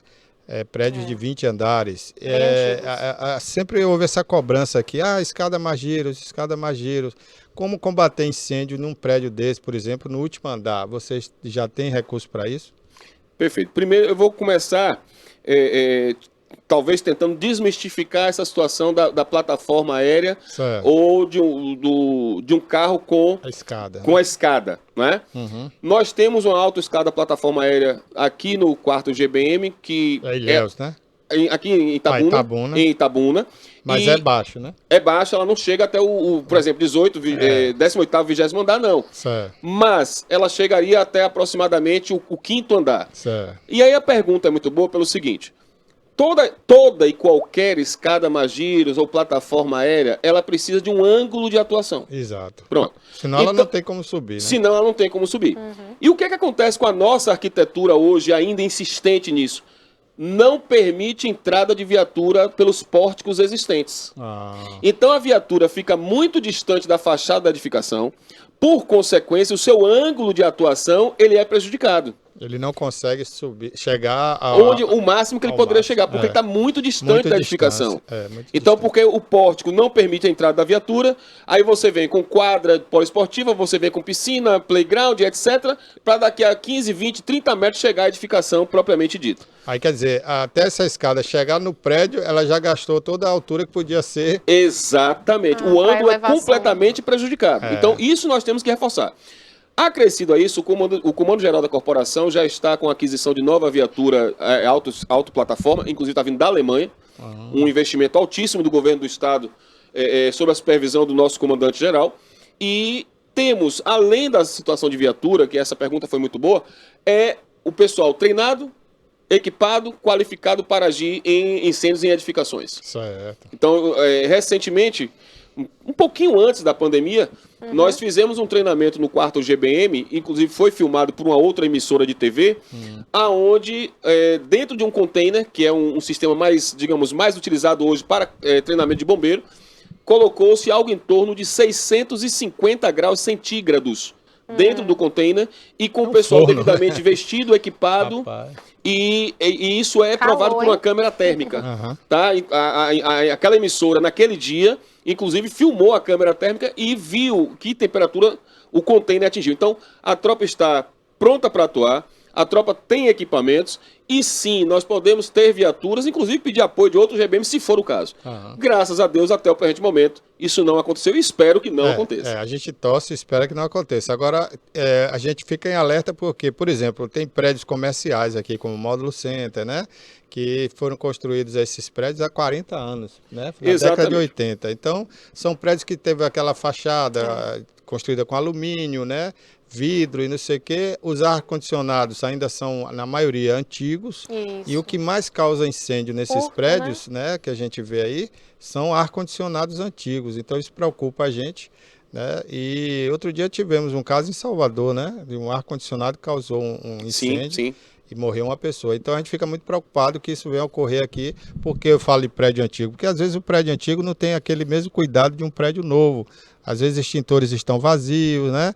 Eu não sei se existe essa fiscalização nesses prédios, mas pode acontecer. A porta de incêndio às vezes está trancada, porque graças a Deus a gente não tem hábito desse tipo de ocorrência na região. Então isso dá um desligamento nas pessoas, né? Então de repente um porteiro, um segurança do prédio ou até mesmo o diretor ali, o gerente, ou como é que chama ali, o administrador do prédio, né? Sim. Pode esquecer, né? Porque tudo aquilo que leva você à inércia, né? Não, isso aí não está ocorrendo, então a pessoa dá aquele relaxamento, né? Então, eu não sei como é que está hoje essa situação. Como é o trabalho dos bombeiros hoje nessa questão de dar o habite, né? De liberar uma construção e de fiscalizar. Perfeito. Então vamos por etapas.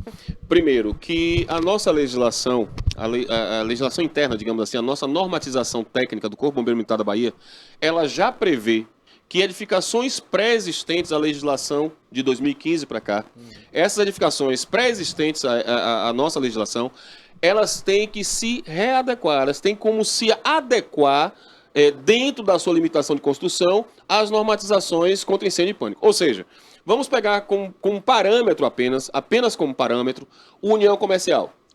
Então nós não temos ali a situação de uma escada adequada, porque é uma edificação muito antiga. Se fôssemos apenas e tão somente olhar a letra fria da lei, teria que ser demolido o prédio. Como não é isso que vai acontecer e não se faz necessário, amplia-se a sensação de segurança. Como é que se amplia a sensação de segurança? Sistema de alarme funcionando, extintores adequados, brigadistas e etc. Então, existem outros pontos que a estrutura pode observar, o seu administrador, para oferecer ao público que mora ou que transita por ali uma melhor condição de segurança. Então, existe fiscalização do Corpo de Bombeiros, inclusive as minhas equipes, sexta e sábado, tem equipe específica só para fiscalizar e, se for o caso, notificar o empreendimento.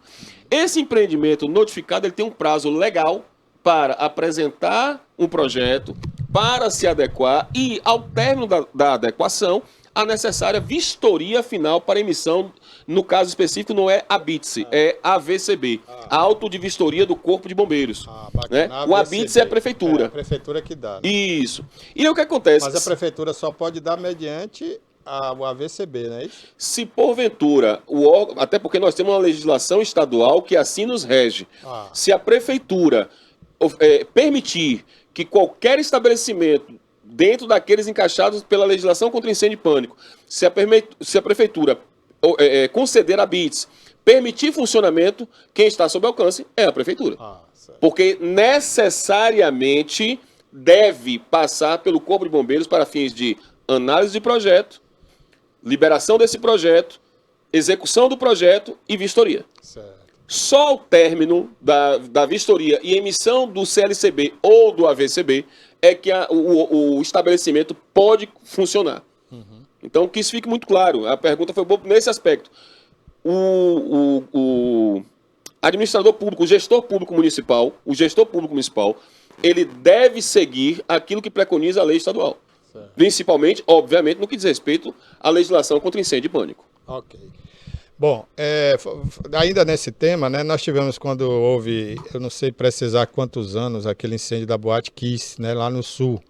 Depois daquele incêndio, houve uma preocupação geral no Brasil inteiro de cobrar mais essa questão de autorizações em casas de show, em locais de eventos, né? Como é que anda isso, Coronel, hoje? Infelizmente, nós tivemos a perda daquelas vidas, para que se tomasse um posicionamento mais sério. Infelizmente. E talvez até uma cultura, né? A gente só fecha as portas, depois somos roubados. Né? Nós tivemos aí, lembra da década de 70? Joelma, Andraus, Andorinha.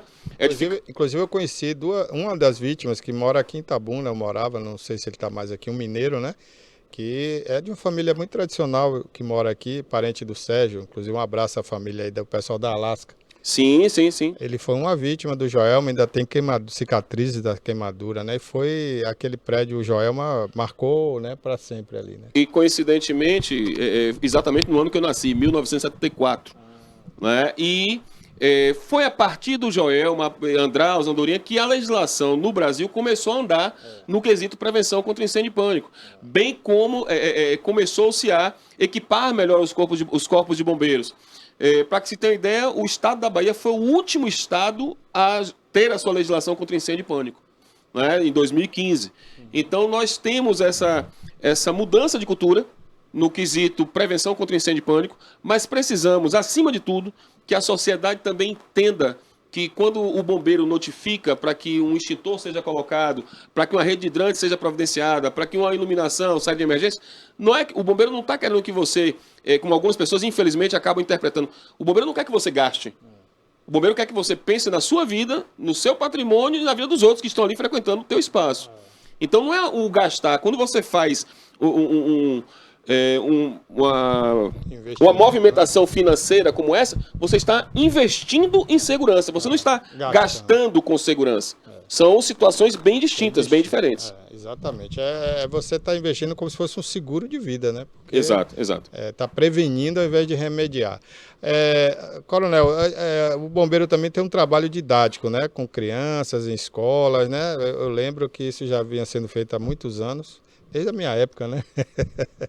E até hoje fazem, né? Para que as crianças consigam lidar, né? Com situações de emergência. Por exemplo, um botijão tinha aquele mito, né? Explode. Não, o botijão ele não explode, né? Panela de pressão, né? A panela de pressão já explode. É. Aí eu queria que o senhor falasse sobre essa prevenção que vocês trabalham didaticamente. Né? Pronto. Rotineiramente, nossas equipes estão junto às escolas, e aqui eu reforço, sejam elas particulares, estaduais ou municipais, nossas equipes estão junto às escolas, à disposição dos diretores, fazendo palestras, principalmente na área de prevenção em acidentes no lar, tá? Então nós temos essa cultura, essa rotina, e que mês a mês nós visitamos diversas escolas. Tanto somos convidados, como algumas vezes nós provocamos o diretor. Né? Olha, minha equipe está à disposição essa semana para ir à tua escola e bater um papo, dialogar com as crianças, adolescentes, com os funcionários da escola, porque nós, não sei se você se recorda, já ele chamar de senhor, olha para isso. Não sei se você se recorda, nós temos aí a Lei Lucas. O que é a Lei Lucas? Foi, mais uma vez, uma lei que foi feita por força de uma vítima. Nós nunca nos antecipamos às vítimas, né? E aí, essa Lei Lucas, ela vem e diz assim, olha, essa capacitação de professores e funcionários de escolas ou creches que lidem com crianças na tenra idade para fazer os primeiros socorros. Então, uma criança que morreu engasgada porque não se sabia fazer uma manobra. A gente até viu recentemente, né, um policial militar, Um né, policial militar aqui da Bahia, inclusive. É uma cidade aqui da Bahia. Então, nós temos, só para concluir essa parte, nós temos esse contato com a direção de escola, bem como mais recentemente, nós iniciamos o diálogo com a prefeitura, especificamente de Itabuna, para o projeto Bombeiro Mirim, que nós queremos emplacar dentro do ano de 2023. Como é que vai funcionar esse projeto Bombeiro Mirim? Esse Bombeiro Mirim nós traremos com a anuência da família. Primeiro ponto é esse, a anuência da família. Sim. Segundo, da Secretaria de Educação do município e a Secretaria de Assistência Social, para que nós possamos ter acesso a essas crianças em vulnerabilidade social e trazer para o GBM, aonde no turno oposto à sua escola, ela terá ética, cidadania, atendimento pré-hospitalar, prevenção a acidentes no lar, prática desportiva, e aí libera para casa dela. Então ela tem uma atividade na escola, no turno oposto, a atividade no bombeiro, e ao término dessa capacitação, primeiro, a criança vai ter uma visão de pertencimento. Pertencimento. Porque ela vai receber um títulozinho assim, carinhosamente falando, e ela vai ser a bombeira ou o bombeiro da sua escola. Interessante, muito legal. Exatamente. Então a gente traz a criança com essa característica. A responsabilidade para a criança, a responsabilidade, né? Também. Amadurecimento, Então, o fato de cuidar um também aprendizado do outro. também, né? Para a vida. Para a vida. Isso vai motivar muitas dessas crianças a se tornarem um bombeiro ou salva-vidas. Eles já gostam, né, da profissão, já acham bacana. Assim, então, vendo de pertinho, conhecendo. E esse olhar que você falou, não só do pertencimento, né, mas o olhar para essa criança, ela vai se sentir útil e ela vai se sentir, como é que eu diria, prestigiada, né? Porque na sociedade que a gente vive, essas crianças, na maioria, crescem sem oportunidades e parece que ninguém olha, parece que elas são invisíveis, né? Então, esse tipo de coisa mostra um olhar diferenciado. Só esse ato já é um ato importante. E eu quero aqui aproveitar o espaço que nos está sendo concedido para alertar a sociedade que não existe projeto Bombeiro Mirim que não esteja vinculado ao Corpo de Bombeiros Militar. Para que empresas que estão tentando vender produtos como de projeto Bombeiro Mirim, que se chegar em Itabuna, se chegar em qualquer área de responsabilidade do 4º GBM, porque nós somos responsáveis por Itabuna e mais 33 municípios. Não é só Itabuna, nós somos responsáveis por Itabuna mais 33. Se chegar essa informação de que determinada empresa ou pessoa física está fazendo treinamento ou chamando para projeto Bombeiro Mirim, ligue para o Corpo de Bombeiros. Projeto Bombeiro Mirim, ele está muito vinculado à imagem de um quartel do bombeiro e não a uma empresa privada. Isso é bom.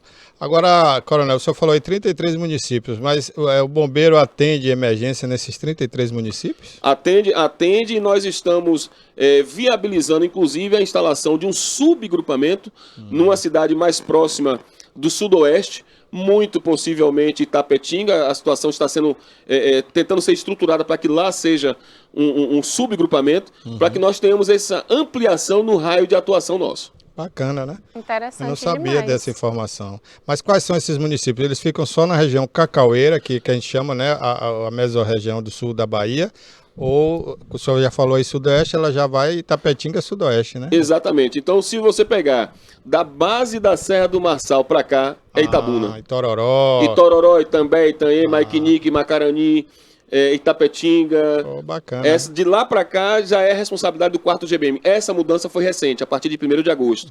Nós éramos responsáveis por 27, passamos a ser 34. E daqui o raio vai até onde? Gandu, por exemplo, subindo para Salvador, vai Não. até O nosso, até um pouquinho depois do Baitaba, porque aí já pega a situação de Ilhéus. Ilhéus? É. Ilhéus é mais abrangente. Ilhéus tem uma quantidade menor de municípios, mas o nosso limite de atuação, até porque depois vem também a atuação de Jequié. Certo. Né, o GBM de Jequié, porque nós não temos ainda estrutura em Gandu, mas ali fica a divisa entre o 5º GBM, o 4º GBM Itabuna e o 8º GBM Jequié. Bacana. Agora, vamos voltar aqui a falar da estrutura. Eu queria até parabenizar, né, o governo do estado, porque a gente reconhece que houve acho que 8 anos atrás, que era o governo Wagner, que também era do PT, Isso. não havia toda essa estrutura. Esse aparato. Né, esse aparato, até aparato tinha alguma coisa, mas não era como hoje. O governo Rui Costa investiu muito mais nos bombeiros e hoje a gente sente uma robustez, né, no Corpo de Bombeiros daqui da região. Sem sombra de dúvida. Hoje nós, em termos de viaturas, nós podemos atender qualquer tipo de ocorrência. Nós, como eu insisto em dizer, que a nossa tropa está capacitada, os quartéis estão com a sua estrutura física sendo melhorada em todo o estado da Bahia, não é só Itabuna, em todo o estado da Bahia. Então, os GBMs que estão também construindo piscina, torre de treinamento, enfim, toda uma estrutura para permitir não só uma melhor condição de trabalho, um melhor ambiente de trabalho, como também uma melhor estrutura para ser oferecida à sociedade. Coronel, hoje tem também o bombeiro civil, né? Como lidar com isso? Quer dizer, a empresa ela pode contratar o seu bombeiro civil, mas na emergência não fica só no civil, tem que chamar também o corpo de bombeiros, né? Vamos tentar, digamos assim, esclarecer alguns pontos. O bombeiro civil, ele não vai deixar de existir. Esse é um primeiro ponto a ser observado, porque algumas pessoas acham, não, porque o bombeiro civil daqui a pouco deixa de existir. Isso não vai acontecer. Por que eu digo isso? Porque o bombeiro civil é uma tendência. Agora, cada um dentro da sua área de responsabilidade, atribuição e competência. O bombeiro civil não pode, em hipótese alguma, tentar assumir o lugar do bombeiro militar, porque aí você entra, inclusive, na codificação penal, que é a usurpação da função pública. Então, falsidade ideológica, né? Pode ser a depender de como tenha sido perpetrada a situação. Sim. Então, legalmente falando, se um cidadão, que é um bombeiro civil, se ele está na rua e alguém passou mal aqui na frente dele e caiu, é óbvio que ele, independente se ele é bombeiro civil ou quem quer que ele seja, ele pode atender se ele souber fazer os procedimentos. Eu não tenho como entender que só porque ele recebeu o título, essa pecha de bombeiro civil, ele não pode atender quem está passando mal na frente dele. É claro que ele vai poder atender. O que ele não pode é, por exemplo, num carnaval, né, numa festa de largo, ele simplesmente montar uma patrulha e atender no meio do público, como o bombeiro militar faz. Então, o bombeiro civil, ele pode estar no camarote, ele pode estar no carro de apoio, pode não, deve. Vou até corrigir a minha fala. Ele não pode, ele deve. A estrutura Sim. que é oferecida para a sociedade que está no camarote tem que ter ali dentro um brigadista ou bombeiro profissional, bombeiro civil, como queira denominar nesse momento. Para mim aqui agora não importa a denominação. O que importa é a expertise de quem está ali para proceder com o princípio de combate a princípio de incêndio, um atendimento emergencial a uma vítima que desmaiou, ou um coma alcoólico, enfim, dentro do espaço privado. Na via pública é bombeiro militar. Entendi. Agora, Coronel Manfredo, eu queria entrar no assunto, né, que tem assustado bastante a população, que são as chuvas, por conta aí do último ano, toda essa situação, né, esse desastre que teve aqui na região sul da Bahia. Eu queria, para começar, que a gente falasse primeiro do que aconteceu, como é que foi a atuação dos bombeiros nesse momento aí, 2021, final de ano, aquele desastre, receber aquela notícia, como é que foi para fazer os resgates, porque muitas pessoas ficaram literalmente ilhadas, né? Primeiro que eu gostaria de começar a resposta à sua pergunta com uma fala recente nós estamos agora aproximadamente uns 7 dias atrás, eu estava na Avenida Cinquentenário e fui tomar um cafezinho naquela padaria ali, próxima à Caixa Econômica. Sim. E quando eu entrei, uma senhora me segurou pelo braço. Claro que ela não sabia que eu era o comandante. Ela sabia apenas que eu era bombeiro militar. E para a sociedade, fardado? ela não tem que saber que eu sou o comandante. Ela tem que saber que existe um bombeiro militar ali. Estava fardado? Fardado, estava chovendo na Cinquentenário. Ela me pegou pelo braço e perguntou: bombeiro, eu posso dormir hoje tranquila? E eu disse para ela: se a senhora não dormir tranquila, eu não durmo tranquilo. E ela abriu um sorriso, e isso nos impacta porque a sociedade confia, a sociedade se entrega ao Corpo de Bombeiros Militar na forma como o bombeiro militar atua. Então eu começo a minha resposta da tua pergunta com essa fala dessa senhora e a resposta que foi dada a ela. Enquanto a sociedade não estiver tranquila, o bombeiro também está o tempo todo se movimentando, seja vistoria, Sim, análise, alerta, né? seja no resgate, etc, etc. Então, isso deixar claro. Naquele momento pretérito passado, no 2021, nós começamos, com a coordenação do nosso comandante-geral, o senhor Coronel Adson Marquezini, nós começamos pelo extremo sul. Sim. A tropa do 4º GBM foi em apoio a uma outra unidade e nós Que começamos... aconteceu primeiramente no extremo sul, extremo né? sul, no Aqui extremo até sul. então estava tudo tranquilo. Mais ou menos, uma chuvinha, mas nada que assustasse. Em Ilhéus, né, até teve uns deslizamentos, mas Itabuna ainda não tinha visto a gravidade da chuva, né? Exatamente. Então, minha equipe desceu, né, por determinação do nosso comandante-geral, fez toda uma logística em relação a Itamaraju, passamos lá aproximadamente 10, 11 dias, porque as equipes estavam se revezando, obviamente, e quando nós retornamos para Itabuna, eu estava na casa do meu cunhado, vou contar aqui uma breve história, e aí eu cheguei para minha esposa e falei assim, ó, vamos para casa porque vão me ligar. E foi dito e certo, porque começou o nosso caso, Barbosinha, começou o nosso caso por Ibicuí. Começou o nosso caso por Ibicuí. E aí as nossas equipes abraçaram essa atuação de resgate, sendo que a equipe que deslocou para Ibicuí, sob o comando do Tenente Nascimento, e aqui eu sempre gosto de frisar a minha tropa, retornou 48 horas depois, deslocou para Ibicuí e veio de Ibicuí, passando por Floresta Azul, Ibicaraí, Itapé, e quando chegou no quartel, depois de salvar aproximadamente 200 pessoas, só uma equipe, quando chegou ao quartel, eu disse assim, desce, vai para casa, se recompõe e retorna. E aí eu ouvi do Tenente Nascimento a seguinte resposta: comandante, aqui tem chuveiro, aqui tem cama e aqui tem comida. Eu só saio daqui depois que a situação estiver melhor, estiver mais calma. E a tropa ficou conosco até o final, quando as águas realmente começaram a baixar. Então eu devo muito à minha tropa, eu faço questão de frisar isso aqui na TV, porque sem eles realmente ficaria inviável ter aquela magnitude, não ter tido maiores tragédias. Perceba que o óbito que nós tivemos foi um caso porque alguém foi pegar um botijão, mas do grosso, uma coisa que não acontecia há 50 anos na cidade, e nós conseguimos, com as equipes, e mais uma vez eu vou reforçar a situação também da sociedade no que diz respeito aos jet skis. Eu tive apoio de mais de 20 jet skis nas mais diversas localidades. Exatamente. Então eu tive Mangabinha, eu tive o Gogodaema, eu tive o Urbis 4, com o pessoal do jet ski. Fora isso, claro, outras atividades, o pessoal ia para lá, Barbosinha, para o quartel, entregar embarcação. Coronel, está aqui à disposição do senhor. Então não nos faltou material, não nos faltou apoio, e a equipe realmente, do início ao fim, executou o que tinha que ser executado da melhor forma possível. A gente viu a solidariedade florar ali, né, nos jovens, né, o pessoal que tinha jet ski, você falou aí de barco, né, uma série de Sem outras sombra de coisas, dúvida, nós tivemos embarcações cedidas pela sociedade, nós tivemos jet skis, equipes de jet ski. Aqui eu mando um abraço fraternal ao Tenente Coronel Mendonça, que foi quem chamou, quem conclamou os parceiros dos jet skis. Foram nos ajudar, inclusive no Cidadele, Mangabinha, Rua de Palha, Gogó da Ema. Então isso foi muito importante. Claro, somado também à estrutura oferecida pelo governo do Estado.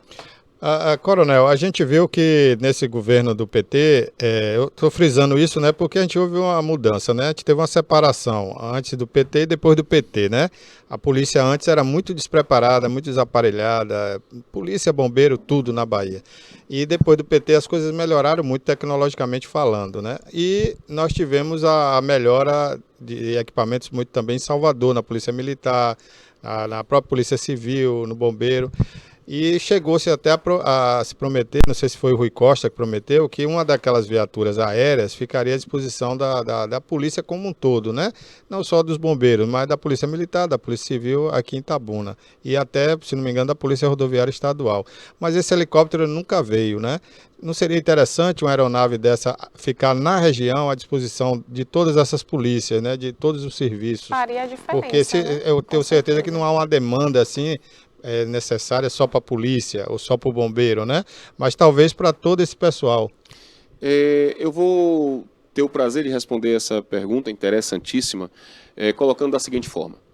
Primeiro, que o GRAE tem bases avançadas. Então, o GRAE tem base avançada no Oeste, por exemplo. E uma aeronave, um helicóptero para deslocar, por exemplo, de Salvador para cá, é muito rápido. 20 minutos, né? É muito rápido para chegar aqui. Não, demora um pouquinho mais, mas para o tipo de ocorrência, ela nos atenderia como atendeu nas fortes chuvas. Certo. Então, o GRAE foi essencial no período, tanto da área de Itamaraju, quanto aqui já na região do sul do estado, mais especificamente coberta pelo 4º GBM Itabuna. Então, o Tenente Coronel Volney, um forte abraço também para ele, meu respeito, minha admiração, coordenando a equipe dele, fez com que as aeronaves, e não foi só uma, as aeronaves do GRAE estivessem à disposição da sociedade e das outras corporações.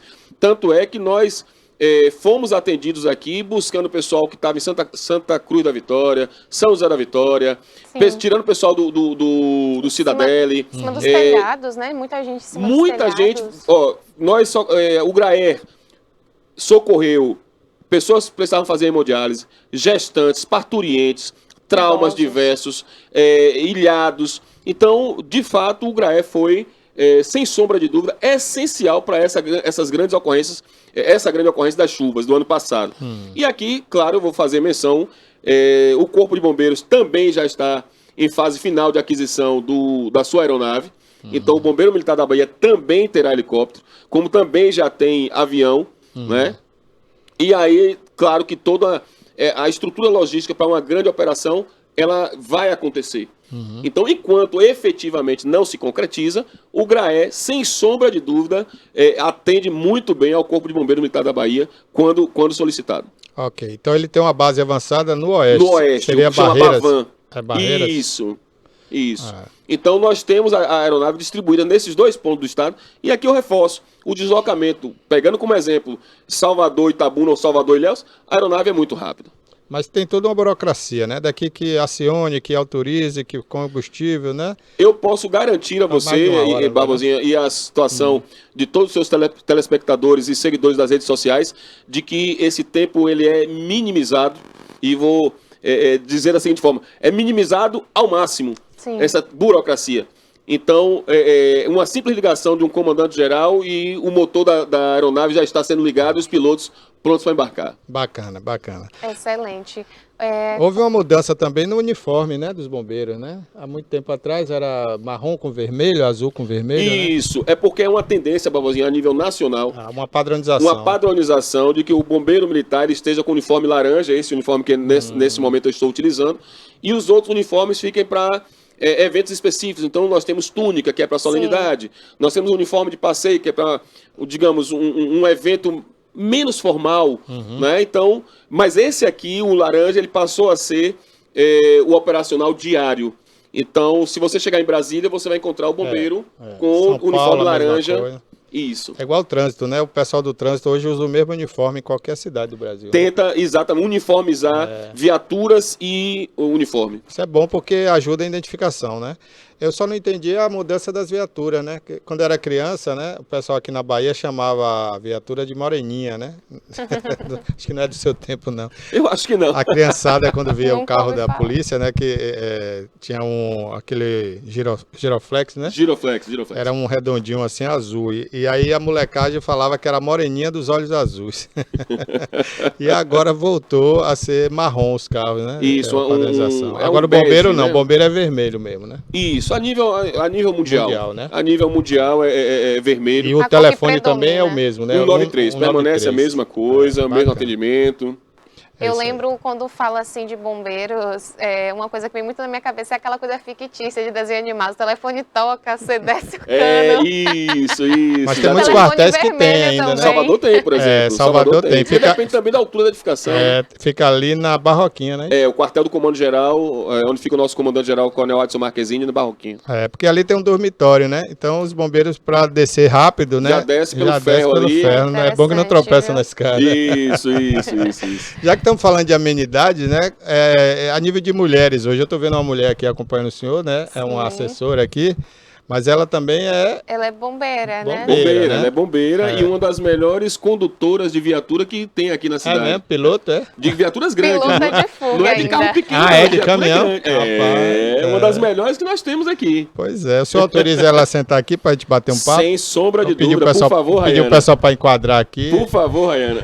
Eu queria Quando aproveitar e você- fazer. Eu Senta aqui, queria, Raine. inclusive, fazer uma pergunta enquanto isso, que é a seguinte, com relação aí às aqui, demandas, às ligações que são feitas de diligências e tudo mais, qual o maior tipo de ligação que vocês recebem lá?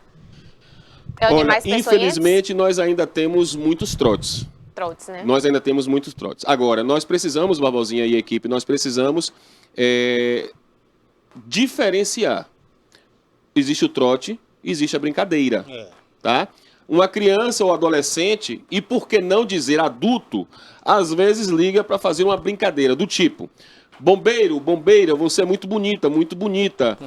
Bombeiro, bombeira, me dá teu muita falta do telefone. que fazer. Isso não é trote, isso é uma brincadeira de mau gosto, porque está ocupando uma linha de emergência, mas é uma brincadeira. de mau O gosto. trote é quando tem a intenção de fazer com que a equipe dirige, desloque para um atendimento. E chega E lá a- não tem nada. E aí, Barbosinha, imagine eu atender um trote, digamos que um trote bem passado, a equipe desloca para Ferradas e tenha um acidente gravíssimo aqui próximo a Los Pampas.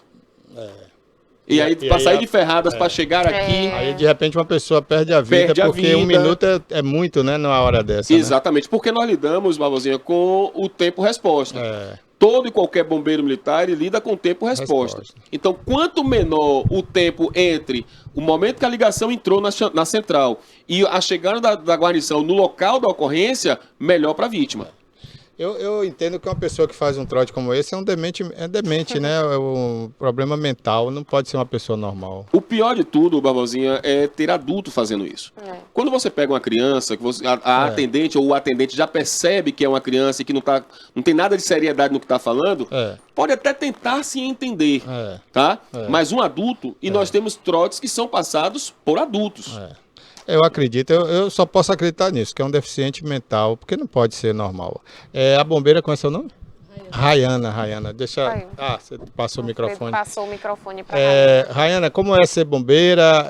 Você era um sonho de criança? Como foi que surgiu essa vontade de se tornar uma bombeira? Certo, bom dia a todos. Bom dia. Na verdade, eu meio que tropecei, né? Surgiu a oportunidade de fazer a prova para o concurso, né, em 2017. Uhum. E aí um primo meu, não, você tem que fazer e tal. Você tem meio que o Perfil, né? perfil de Sim. militar. E aí eu falei, então tá Vai- bom. Vai se dar bem na E área. aí eu fiz, graças a Deus, tive êxito, passei. Passei a vibrar com a profissão, ser bombeira e ser militar, e hoje eu sou apaixonada. Que bom, rapaz. São muitas lá, Coronel? Nós temos uma quantidade muito boa. Tá ligado aí, Rafa, o microfone? Tá? nós temos uma quantidade muito boa de profissionais, bombeiras, e eu quero fazer uma observação aqui. Que bom que ela tropeçou, né? Que bom. Quem Que bom. quer ser a pilota de fuga aí da tropa, que bom se não que ela? tropeçou, porque nós, o Corpo Bombeiro Militar da Bahia, ganhou uma excelente profissional, uma profissional respeitada, respeitável, competente, compromissada com o que faz e que só faz abrilhantar ainda mais o nosso corpo feminino. Então nós temos bombeiros atuando na linha de frente de combate a incêndio, de atendimento pré-hospitalar, de busca e salvamento. Então são mulheres, Barbosinha, que posso garantir, sem hipocrisia nenhuma, muito boas para se trabalhar. Ó, eu vou contar uma coisa pra vocês, era meu sonho ser bombeira. Aí, tá vendo? Meu sonho, só que aí eu fui cair no jornalismo, mas eu sempre tive vontade. Tá no imaginário de muita gente. Inclusive, aproveitando que a gente tá falando dessas amenidades aqui, eu vou perguntar para vocês, né? Porque até um tempo atrás a Rede Globo fez uma novela que as mulheres se apaixonavam por bombeiro, né? Ah, tinha um muito negócio isso de sexualizar, tinha né? um bombeiro as no Rio de profissões. Janeiro que tirou foto numa revista, né? Aquela coisa toda. Então, hoje... Albucacis. Ele sabe. Albucacis, lembra o meu nome dele? Aí eu vejo o coronel aqui com os olhos verdes, né? Todo arrumado. meu Deus. Como é que é, coronel? Já sofreu assédio aí de alguma mulher? Fardado, né? Porque Isso costuma acontecer mais, Barbosinha, no carnaval. Né? No carnaval. No dia a dia nosso, não. Porque o pessoal libera o subconsciente com a cervejinha, né? Isso, exatamente. Então, assim, já passei por muita situação no Carnaval de Salvador, posso garantir. Mas, digamos assim, ficou bem limitado. Tudo. Quando a gente, digamos assim, fecha a cara. Aí, peraí, não, olha, foi sem querer, tal, sabe? Perdão. Mas, talvez pelo que ela falou, o imaginário, né? Não só daquele rapaz bonito, como da situação da própria farda que ele está vestindo. Do que ele representa. Do que ele representa. Porque então, tem um fetiche, né? Tem mulheres que gostam de policial, tem mulheres que gostam de bombeiro, outras gostam de motorista. Não gosta da farda, então. Não é do polícia, é da farda. Mas eu vou colocar, talvez seja típico do ser humano criar esse imaginário, esse fetiche. Mas eu insisto, tudo muito dentro do respeito, sabe? Elas, aliás, eu vou até dizer eles também, viu, Barbosinha? Sem nenhum preconceito, sem nenhum tipo de crítica, mas já tivemos situação sim do sexo masculino, sabe, querer agir de uma forma ou outra. Mas quando a gente se impõe, quando a gente se coloca de uma forma séria, respeitável também, isso para. Posso garantir que isso para. E você já sofreu algum assédio, alguma... Sempre tem as cantadas. Né? Apagar o fogo. Mas nunca... essa é clássica. Vem apagar meu fogo. Vem apagar meu fogo, é clássica.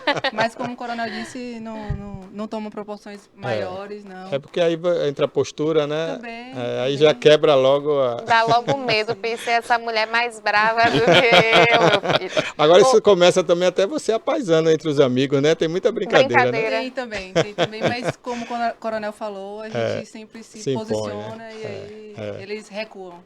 Mas apaisando vale a pena, né? Vale a pena a brincadeira. Não o assédio, né? A coisa abusiva. Não estamos falando da brincadeira saudável, né? Sim. Ô, Rayana, e já aconteceu alguma coisa assim que te marcou você foi em 2017, né, que entrou? A prova foi em 2017. É recente, né, você na carreira aí. Isso. O curso... Quase 5. O curso começou em 2018, nós formamos bombeiros militares em fevereiro de 2019. Você veio de onde? Um pouquinho tempo. Nós formamos em Ilhéus. Ilhéus, a turma Mas você é de Ilhéus mesmo? Não, eu moro em Borarema. De Borarema. Natural mesmo de Borarema. Natural. Quando tinha essa cidade de Borarema é bacana, né? É cheia de ouro, né? Cheia de pedras preciosas. Com certeza. Desde quando eu cheguei aqui, na década de 80, rapaz, que eu convivo com saída de artistas de Borarema, né? Borarema. O saudoso João Veloso, tem aquele menino que é ator Zé Delmo, né? E outros, tem se for falar aqui, eu vou passar o dia. Ramon Vani, conheci, que foi advogado também, né? Já no fim da vida. Isso. E tem tantos artistas lá em Borarema, tem o primo de Rafael aí, né? Que é o Marcelo Ganem. Sim. Muita gente certeza. boa. Eu nunca vi uma cidade para ter tanto artista, né, pai? Que bom, né? Regionalmente falando. Viu? Obrigada. E agora conheci a bombeira de Borarema. Aí, tá vendo? Sim, Rayana. E aconteceu alguma coisa já assim durante a sua caminhada aí na profissão, marcante, algo que você veio para que você chegou mesmo aí na profissão? Talvez de a bombeira? enchente, né? Tenha sido o maior evento até agora, porque só tem 4 anos, né? Tem um pouquinho de tempo, mas 5 anos. a gente sempre se sensibiliza, né, com algumas situações, como presos em ferragens, né? Tem algumas situações Vocês vão bem... muito nisso, né? Acidentes de carro na estrada. Sim, Barbosinha, são diversas ocorrências e nós estamos margeados ou cortados por duas grandes rodovias, né? No caso específico, a 101 e a 415, essas principais. Mas, e tanto na área de grandes veículos quanto carros pequenos, nós temos grandes ocorrências. Recentemente teve até, mas eu acho que essa não teve vítima fatal. Não sei se foi na área de vocês, né? Uma picape, foi agora, tem 3 dias, né? Que esbagaçou aí na estrada, né? Não, foi na Avenida Almirante Tamandaré, mas essa... Não, foi uma Hilux, se não me engano, anteontem. Mas não foi aqui na área de vocês. Eu creio que não tenha sido aqui na nossa área, não. A área de vocês, aqui no sul, vai até onde na BR? Na realidade, Barbosinha, quando a gente passa aqui do Los Pampas, já é a área do 5º GB Ilhéus. Sim, para Ilhéus. Ilhéus. Mas na BR-101. Ah, sim, perdão. E nós vamos até um pouquinho depois de Camaquã. Né? Um pouquinho depois de Camaquã, porque aí já divide com Porto Seguro, o GBM de Porto Seguro, que especificamente agora o subgrupamento de Eunápolis. Então, São João do Panelinha, né? São João do Paraíso. Paraíso, não é isso? Desculpe. Paraíso. Então, nós temos aí essa limitação territorial e em direção ao sudoeste, perdão, nós já temos ali a base da Serra do Marçal. Da Serra do Marçal para cima já é conquista. Já é conquista. Isso. Porque também, desculpa, nessa situação que o senhor está relatando aí, talvez... Pode falar você. Talvez não tenha tido vítima presa em ferragens. Não teve. Então, vocês só vão quando é nessa situação. Só fica preso lá, né? Isso. Ou se precisar de algum apoio da ambulância. Vocês têm todas aquelas ferramentas hidráulicas, inclusive novas. Agora uma acabou de chegar, Barbosinha. Eu ia até perguntar como é que é o socorro. Porque assim, você não tira... Primeiro ponto, você não tira a vítima das ferragens. Sim. Você tira a ferragem da vítima. Tá? É a primeira observação que se faz. Vou tirar a vítima das ferragens. Não, você vai tirar as ferragens que estão impedindo a vítima de ser retirada do local. Então, nós temos sim equipamentos, inclusive novos agora, com um grande poder de corte e de expansão. Tá? E é um equipamento que serve tanto para acidente automobilístico como também para expandir a estrutura. Por exemplo, se chega no local e tem uma laje colapsada, esse macaco hidráulico vai suspender até determinado peso. Então, por exemplo, 15 toneladas, 10 toneladas, facilmente o macaco vai levantar e socorrer, digamos, dar uma sobrevida à pessoa. Ou até socorrer, né? Ou até socorrer. Tá? Porque às vezes, rapaz, uma coluna, uma viga, né, que tá ali presa para 1 tonelada, é muito para uma pessoa, 2 pessoas levantar. Mas o equipamento suspende parecendo uma folha de papel. Bacana, é bom saber disso, né? Temos equipamentos sim para atender esse tipo de ocorrência. E eu insisto, Barbosinha, sempre digamos assim, com o desejo de que nunca aconteça. Né? Nós, como aquele livro nos ensina de Sun Tzu, A Arte da Guerra, apesar do nome, mas é um ensinamento para a vida. Tá? Apesar do nome A Arte da Guerra, mas é um ensinamento para a vida. Então, a gente tem que estar sempre preparado, mesmo que passe 100 anos sem acontecer. Então, existe o preparo, existe a aquisição de equipamentos, agora sempre torcendo para que nunca aconteça. Acidentes como aquele caminhão que colidiu ali em Ferradas, né? Eu estava lá. Você estava lá? O do combustível? Isso. Eu estava lá. Teve o rapaz que vinha de Minas que morreu, né? 2 foram carbonizados. Um em cada caminhão. Qual é a sensação, coronel? Um bombeiro como o senhor, já experiente, né? De não poder salvar uma vida humana num acidente daquele que é terrível, né? Num determinado momento, Barbosinha, talvez soe como uma impotência, né? Não chegue como uma impotência, mas quando a gente chega e que há uma possibilidade de vida ainda, todos os esforços serão empreendidos para aquela vítima ser entregue ao SAMU ou entregue no centro médico de referência para que nós possamos ir para casa e, o serviço foi muito bem feito, nós conseguimos fazer aquilo que o nosso lema diz: vidas alheias, riqueza salvar. Então, nós estamos sempre na expectativa de que conseguir tirar a vítima com vida. Até o último suspiro, mas com vida. Ali, quando os bombeiros chegaram, o fogo já tinha tomado, com certeza já estava... Os 2 já tinham morrido, né? Já, inclusive nós registramos com fotos os 2 corpos carbonizados. com a ajuda, claro, também do DPT. Nós abrimos espaço para que o DPT pudesse fotografar, pudesse chegar às vítimas. E aqui eu acho até interessante falar, Barrosinha, que no momento de uma ocorrência de grande vulto como essa, numa BR, apesar da competência da Polícia Rodoviária Federal no leito da via, mas quando há uma ocorrência com vítimas presas em ferragem, com essa situação de grande impacto, digamos assim, a competência para dizer se a via é liberada ou não é do Corpo de Bombeiros Militar. É a guarnição que está no local que diz se a via pode ou não ser liberada, se pode ser liberada totalmente, parcialmente, porque a depender da situação é o risco para a guarnição. Então a via ela tem que estar interditada enquanto o bombeiro disser que está interditada. Para evitar que uma pessoa curiosa passe olhando, aí pega uma ponta de cigarro, joga, tem combustível, pega fogo, ou então vem numa determinada velocidade, seja lenta, seja muito rápido, e causa um acidente. Então você já está concentrado numa ocorrência e de repente você tem que parar ou dividir a equipe para atender uma outra ocorrência. Exatamente. Nós já tivemos casos até de outras pessoas morrerem em função de ter parado por causa daquele Nós tivemos, Barbosinha, bombeiros mortos em Santa Catarina, aqui na atropelados Bahia também, por um caminhão. Se salvo engano, não sei se foi aqui na Bahia, há uns anos atrás, que o bombeiro estava socorrendo. Não foi na Bahia, acho que não, foi em Minas, Bahia, não. Foi em Minas. O pessoal estava socorrendo, rapaz, na estrada e veio um maluco de lá e o carro rodou e acabou matando o bombeiro. Em Santa Catarina, salvo engano, foram 3 bombeiros vitimados. Porque abriu-se uma parte da BR, veio uma Scania de lá e levou todo mundo pela frente. Eu lembro disso. Foi terrível. Então é uma situação que temos que ter muito cuidado quando o acidente ou quando as vítimas ainda estão no leito da via. Inclusive eu tenho um chamado aqui, Coronel, a atenção da Prefeitura, da zoonose, mas parece que não tem mais zoonose em Itabuna. Porque o que tem de animais soltos aí, e esse acidente que a gente relatou aqui, que o senhor esteve presente, foi causado por animais na pista, segundo informações dos moradores, né? Então, gente, não é brincadeira, né? Eu vi pela imagem a cena lá do incêndio.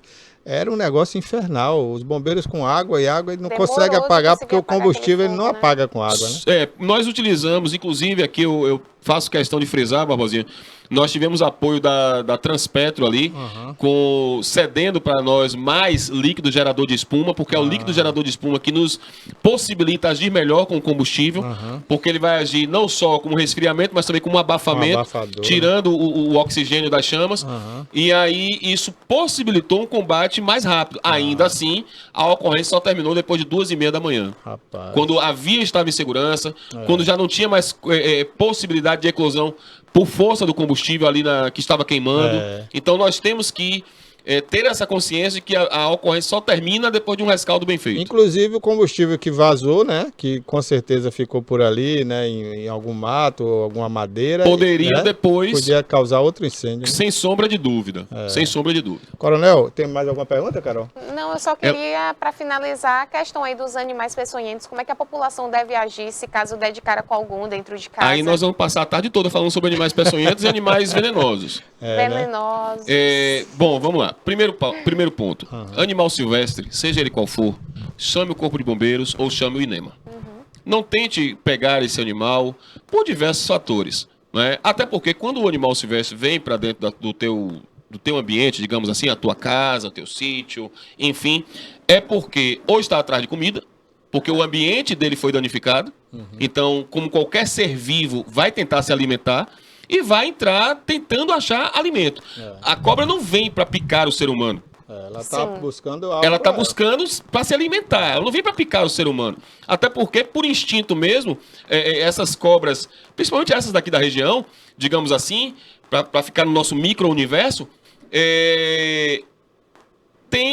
por instinto, só vai pegar o animal do proporcional que ela possa comer. É totalmente diferente do homem. O homem mata qualquer animal, né? Inclusive aquele que não vai comer todo. O silvestre não, ele vai comer, vai matar, vai caçar e comer aquilo que dá para o estômago dele, digamos assim. Né? Então esse é um ponto interessante a ser observado. A cobra que está na sua casa não vai ali para lhe picar, não está ali para lhe atacar, ela está atrás, muito possivelmente, de alimentos. Segundo ponto, principalmente em relação às serpentes. A sociedade como um todo, ela desconhece, ela não tem como diferenciar sobre animal peçonhento, animal venenoso, etc. Então, não adianta ir por aquela situação, por exemplo, se a cobra tem cabeça triangular, ela é venenosa. Aí vai tentar pegar o que não tem e é venenoso. Mentira, porque a jiboia tem cabeça triangular e não é venenosa. Sim. Porque o olho é em formato de lua crescente. Mentira, porque o formato do olho diz respeito a hábitos diurnos ou noturnos para caça. E não é questão de veneno. E não é questão de veneno. A situação da cauda também, cauda Coral fina, falsa, cauda grossa. Coral verdadeira. E coral verdadeira, coral falsa. Eu, com 48 anos, 28 anos de bombeiro, se eu bater o olho de pronto, eu não vou identificar. Imagine um leigo. Imagine um leigo. Então, viu uma serpente, chame o bombeiro, chame o INEMA, para que as equipes especializadas possam atuar. Outra situação, só para a gente não tomar mais o tempo. Nós temos cobras peçonhentas, nós temos animais peçonhentos e temos animais venenosos. Sim. Nós temos animais venenosos que não são peçonhentos, mas todo animal peçonhento é venenoso. Então, por exemplo, se você pega vamos pegar um peixe, o baiacu ele tem veneno. Ele não tem peçonha, ele não tem como injetar o veneno em você. Você só vai se intoxicar se você comer e não tiver tratado da forma como deve ser tratado. Aí você vai ser envenenado. No caso, por exemplo, de uma jararaca, de uma cascavel, não. Ela tem veneno e tem como inocular o veneno. Ela é peçonhenta. Ela é peçonhenta. E, para finalizar... Uma aranha, por exemplo, é peçonhenta. Exatamente. Escorpião. Exatamente. Escorpião. Peçonha. Tem como injetar o veneno por aquela cauda dele. Então, um outro ponto, Barbosa, interessantíssimo para a sociedade, que talvez algumas pessoas não saibam. Nós temos já uma medicina muito avançada. Então, hoje, quem tem pressão alta está tomando remédio à base do veneno da jararaca. Então, conclamo a sociedade, não mate, chame a equipe especializada para poder capturar esse animal e devolver ao seu ambiente. Esse é o primeiro aspecto. Segundo, diversas cirurgias no mundo estão sendo cicatrizadas através de uma pomada, de uma cola, feita do veneno da cascavel. Tá vendo aí? Então, conclama a sociedade, viu esse animal? Não mate, chame a equipe especializada para fazer o resgate e devolver ao seu habitat natural. Até porque se a pessoa não invadiu o espaço dela, ela né, não vai assustar, atacar. ela não vai atacar. Como ele disse, ela não ataca, ela se defende, né? Porque no entendimento dela, quando você está se aproximando, você é que está atacando. Exatamente. Aqui, por exemplo, outro dia apareceu, né? Aí na nossa varanda, né? Uma cobra, aquela verde, que eu não sei, diziam os leigos aí. Cobra verde, caninana, cobra cipó. Né? Cobra cipó. E aí, com espanto, ela acabou indo embora, né? E apareceu também, segundo comentários de quem viu, porque eu não estava na hora, um gambá. Eu não sei se nessa região tem gambá, né? Tem sim. Eu não sei se é o que alguns chamam de sarigueiro. É a mesma coisa, né? Então tem um aqui que sempre vira e mexe, ele está aparecendo aqui. Então essa região nós estamos aqui praticamente na Mata Atlântica, né? Porque nós temos, Barbosinha, me permita, nós temos um grande cinturão verde nos cercando. Então nós temos uma biodiversidade na fauna muito grande. Então tem animais aqui que a gente vê raramente, mas existe na região. Né? Assim como serpentes pequenas, serpentes grandes, serpentes não venenosas, serpentes venenosas e etc. É isso aí. Coronel, o tempo está acabando, eu queria agradecer. Vou marcar um dia para a gente ir lá com a equipe documentar, né, esses equipamentos, mostrar lá, né, o que tem agora o Corpo de Bombeiro, com certeza está bacana. E parabenizar também as autoridades do governo do estado que providenciou, né, todo esse equipamento, esse aparato, para que a gente tivesse um Corpo de Bombeiros realmente digno para a cidade. Obrigado por ter vindo aqui. Obrigado, Rayana, também. Eu que agradeço, em nome do Corpo Bombeiro Militar da Bahia, em nome do 4º GBM, a possibilidade de falar um pouco sobre a nossa atividade. O agradecimento é do 4º GBM Itabuna. E volte sempre aqui. A casa está aberta aqui para justamente a gente passar esse tipo de informação para a nossa sociedade, né? Ok. E para você aí de casa, bons jogos, boa Copa e que o Brasil aí alcance o resultado esperado, né? A vitória aí dessa primeira rodada. E amanhã estamos de volta com a Economia Verde. Se Deus quiser, estaremos aqui amanhã às 10 horas. Até lá.